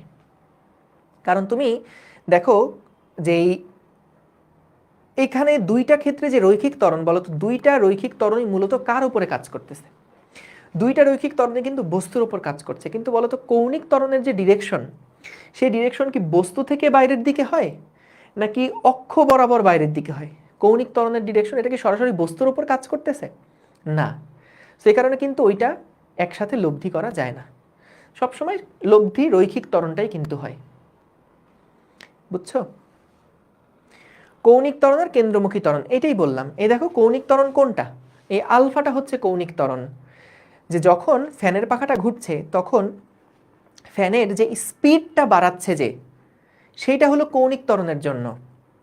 আর ফ্যানের পাখা যে ঘুরছে, ঘোরার জন্য বেগের দিক পরিবর্তন হচ্ছে না, সেই দিকটা পরিবর্তন করার জন্য কেন্দ্রমুখী ত্বরণ কাজ করছে। বুঝতে পারছো? সো আমাদের এই দুইটাই হচ্ছে মূল কাহিনী। দেখো আবার এই চার্টটা দেখো যে আমাদের স্পর্শকীয় ত্বরণটা কি করে, রৈখিক বেগের মান চেঞ্জ করে। যে রৈখিক বেগ যেটা ছিল সেটার মানটাকে ভ্যারি করছে, মানটাকে চেঞ্জ করাচ্ছে। এবং রৈখিক বেগের মান যত চেঞ্জ হবে সেই অনুযায়ী কিন্তু, বা স্পর্শকীয় ত্বরণ যত থাকবে সেই অনুযায়ী কিন্তু আমাদের কৌণিক ত্বরণ কাজ করবে। রৈখিক ত্বরণ এই স্পর্শকীয় ত্বরণের সাথে কিন্তু কৌণিক ত্বরণের সম্পর্ক সরাসরি আছে। কিন্তু বস্তু ঘুরলেই কেন্দ্রমুখী ত্বরণ কিন্তু কাজ করবে। সো এটার দিক সবসময় কোন দিকে একটু লিখে দেই, এটার দিক সবসময় রৈখিক বেগের সাথে 90 ডিগ্রি কোণে। রৈখিক বেগের দিকের সাথে 90 ডিগ্রি কোণে। ঠিক আছে, কেন্দ্রমুখী ত্বরণ সবসময় হচ্ছে রৈখিক বেগের দিকের সাথে 90 ডিগ্রি কোণে এই ত্বরণটা কাজ করবে। এবং এটার মূল কাজ কি? এটার মূল কাজ হচ্ছে দিক পরিবর্তন করা। এই ত্বরণের কাজ হচ্ছে দিক পরিবর্তন, দিক পরিবর্তন করা। এটা কিন্তু মানের পরিবর্তন করতে পারে না, যে শুরুতেই দেখাইছিলাম 90 ডিগ্রি কোণে ত্বরণ থাকলে রৈখিক বেগের কোনো পরিবর্তন হয় না। আর এইটা মূলত কিন্তু মান পরিবর্তন। বুঝতে পেরেছো? এইটা মূলত মান পরিবর্তন। বুঝছি, গুড, আশা করি বুঝতে পেরেছো। ঠিক আছে, এইটা কি প্রশ্ন? বৃত্তাকার পথে ঘূর্ণনরত বস্তুর কৌণিক বেগ দেওয়া আছে, দেখো ওমেগার মান দেওয়া আছে, ব্যাসার্ধ বলা আছে, ওমেগা সমান সমান হচ্ছে 3t²। বৃত্তপথের ব্যাসার্ধ আর সমান সমান 2 মিটার। তো বলছে কত সময় পরে লব্ধি ত্বরণ কেন্দ্রমুখী ত্বরণের সাথে 60 ডিগ্রি কোণ তৈরি করবে। একটু খেয়াল করো জিনিসটা। দেখো যেই মুহূর্তে আমাদের এখানে থাকা কোনো একটা বস্তু, যেই মুহূর্তে আমাদের এখানে ঘুরতে থাকা কোনো একটা বস্তু যেই মুহূর্তে চলা শুরু করছে, ধরো তখন বেগ খুবই অল্প। সো বেগ যখন খুবই অল্প তখন কিন্তু একটা কেন্দ্রমুখী ত্বরণের উপরে কাজ করছে, ভালো কথা। এবং যত বেগ আস্তে আস্তে বৃদ্ধি পাচ্ছে, তত বলতো বেগ বৃদ্ধি পাওয়ার সাথে সাথে এইটার মানও বাড়ছে। বেগ বৃদ্ধি পাওয়ার সাথে সাথে বেগের মান তো বাড়ছে, আর বেগের মান বাড়লে কিন্তু তার ত্বরণের মানটাও আস্তে আস্তে বাড়বে, তাই না? কারণ ত্বরণ সমান সমান কি, সরাসরিভাবে v²/r। তাহলে বেগের মান যত বাড়বে কেন্দ্রমুখী ত্বরণের মান তত আস্তে আস্তে বৃদ্ধি পেতে থাকবে, এটা আমরা বুঝছি। এবং বলতো যেহেতু ওমেগাটা 3t², এটাকে যদি আমি ডিফারেন্সিয়েট করি তাহলে যেই ত্বরণটা পাবো সেই ত্বরণটাও কি সুষম ত্বরণ হবে? ওই ত্বরণটাও কিন্তু পরিবর্তিত একটা ত্বরণ, ওই ত্বরণটাও কিন্তু সুষম কোনো কৌণিক ত্বরণ না, ওইটা একটা পরিবর্তিত ত্বরণ, মানে ওই ত্বরণের মানটা সবসময় পরিবর্তন হচ্ছে। যাই হোক, আমাদের এখানে কি বলছে দেখো, যে এমন একটা সময় বের করো যখন এই কেন্দ্রমুখী ত্বরণ এবং এই রৈখিক ত্বরণের যে লব্ধি ত্বরণ কিন্তু সবসময় স্পর্শকীয় ত্বরণ এবং কেন্দ্রমুখী ত্বরণের যেই লব্ধিটা সেটাই হচ্ছে লব্ধি ত্বরণ। তো আমাদের বললো কত সময় পর লব্ধি ত্বরণ কেন্দ্রমুখী ত্বরণের সাথে 60 ডিগ্রি কোণ তৈরি করবে। কত সময় পর এটা 60 ডিগ্রি কোণ তৈরি করবে? কারণ দেখো এইটার কি, এই ত্বরণের কিন্তু পরিবর্তন হচ্ছে, আর যেহেতু বেগ পরিবর্তন হচ্ছে এই ত্বরণেরও কিন্তু পরিবর্তন হচ্ছে। তাহলে লব্ধিরও দিকের বা লব্ধিরও এই দুইটার কোণের মধ্যে পরিবর্তন হবে। আমাদের ওই সময়টা বের করতে বলছে যে কত সময় পর এই লব্ধি ত্বরণটা কেন্দ্রমুখী ত্বরণের সাথে 60 ডিগ্রি কোণ তৈরি করবে। তাহলে ভাইয়া খেয়াল করো, এটা হচ্ছে আমাদের AC আর এটা হচ্ছে আমাদের AT। তো tan 60 ডিগ্রি এটা সমান সমান কি হবে? এটাকে যদি এখানে নিয়ে আসো, লম্ব বাই ভূমি অর্থাৎ AT/AC হওয়ার কথা। এখন আমরা মূলত AT এর মানটা বের করব, AC এর মানটা বের করব। দেখো তো ট্যানজেনশিয়াল ত্বরণ কিভাবে বের করা যায়। ওমেগাটাকে যদি আমরা একবার ডিফারেন্সিয়েট করি টাইমের সাপেক্ষে, তাহলে কি পাচ্ছি? 60, এটা হলো আলফা, আলফা সমান সমান 60। আলফা মানে হচ্ছে AT/R সমান সমান হচ্ছে 60। তাহলে AT সমান সমান কত? 6 দুগুণে 12t। এটা হচ্ছে আমাদের স্পর্শকীয় ত্বরণের মানটা। দেখো সময়ের সাথে সাথে ত্বরণ বৃদ্ধি পাচ্ছে, বেগও তাহলে বৃদ্ধি পাচ্ছে। তাহলে এই AT যেটা, এইটা হচ্ছে 12t। আচ্ছা, AC কত? AC হচ্ছে v²/r।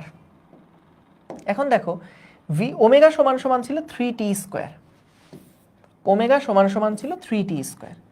আমরা জানি ওমেগা সমান হচ্ছে v/r, সমান সমান যদি 3t² হয় তাহলে v সমান সমান কত? 3t² ইন্টু r মানে হচ্ছে 3 দুগুণে 6t², 6t²। তাহলে এখান থেকে দেখো v²/r যেহেতু, তাহলে v মানে হলো 6t² এর উপর স্কোয়ার ডিভাইডেড বাই r মানে 2, তাহলে কত হয়? 36t⁴ ডিভাইডেড বাই 2, 18t⁴, এটা হচ্ছে a। এটা কোন a? এটা হচ্ছে AC, এটা হচ্ছে AC। দেখো এই পর্যন্ত ক্লিয়ার কিনা, এই পর্যন্ত ক্লিয়ার কিনা দেখো। তাহলে 18t⁴ এটা হচ্ছে আমাদের কেন্দ্রমুখী ত্বরণ, আর AT যে ট্যানজেনশিয়াল ত্বরণ হচ্ছে 12t, তাহলে এটা হচ্ছে 18t⁴। কাটাকাটি করে দেখবা কত হয়। tan 60 এর মান কত? tan 60 এর মান কি শুধু √3 না? তাহলে এখান থেকে আসছে √3 সমান সমান হচ্ছে 12 ডিভাইডেড বাই 18t³। এখান থেকে t এর মান কত হয় দেখবা। তাহলে ওই টাইমে দেখা যাবে লব্ধি ত্বরণ এবং কেন্দ্রমুখী ত্বরণ, লব্ধি ত্বরণ আর কেন্দ্রমুখী ত্বরণ 60 ডিগ্রি কোণ তৈরি করবে। বুঝতে পারছো? দেখো তো বুঝেছো কিনা। সুন্দর প্রবলেম, দেখো ক্লিয়ার কিনা। সো আমাদের দেখো সবগুলা সূত্রই কিন্তু এখানে মাথায় রাখতে হবে, ঠিক আছে? সবগুলা সূত্রই মাথায় রাখতে হবে যে আমাদের ভি এর সাথে আলফার সম্পর্ক কি, ওমেগার সম্পর্ক কি, ওমেগার সাথে আলফার সম্পর্ক কি, কেন্দ্রমুখী ত্বরণের সাথে ওমেগা ভি এর সম্পর্ক কি, সবগুলাই কিন্তু মাথায় রাখতে হবে। বুঝতে পেরেছো? তাহলে আশা করি এইটা প্র্যাকটিস করলেই পারবা। সো ওমেগা দেওয়া থাকলে ডিফারেন্সিয়েট করলে আলফা পাবো, আলফা থেকে আমরা এখান থেকে এটি বের করলাম, কারণ আলফার সাথে এটি এর সরাসরি সম্পর্ক। আর কেন্দ্রমুখী ত্বরণ বের করতে গেলে, আচ্ছা এটা আরেকটু সহজে করতে পারতাম, এসি সমান কি ওমেগা স্কোয়ার আর না, এই সূত্র না দিয়ে যদি এটা করতাম এসি সমান সমান তো ওমেগা স্কোয়ার আর, তো আমার ওমেগা তো দেওয়াই আছে 3t স্কোয়ার ইন্টু 2, তাহলে 3t স্কোয়ার এর উপরে আবার স্কোয়ার, 3 তিরিকা 9, 9 দুগুণে 18, t two the power 4। So এখান থেকে আসলে এসিটা এমনি বের হয়ে যেত, এটা আরও ইজি হতো আর কি, এইভাবে না করে এভাবে করলে আরও ইজি হতো। এই ঠিক আছে, আশা করি বুঝতে পেরেছো। ওকে, সো এই ছিল আমাদের প্রবলেমগুলা। লাস্টের এই প্রবলেম, এটা তো প্রবলেম না, জাস্ট কেন্দ্রমুখী বলের সংজ্ঞাটা, কোনো বস্তু বৃত্তাকার পথে চললে ওই আচ্ছা এটা পরে, এটা নেক্সট ক্লাসে দেখাবো। সো ঠিক আছে, আজকে তাহলে এই পর্যন্ত থাকলো, তোমাদের সাথে আবার ইনশাল্লাহ আগামীকালকে দেখা হবে।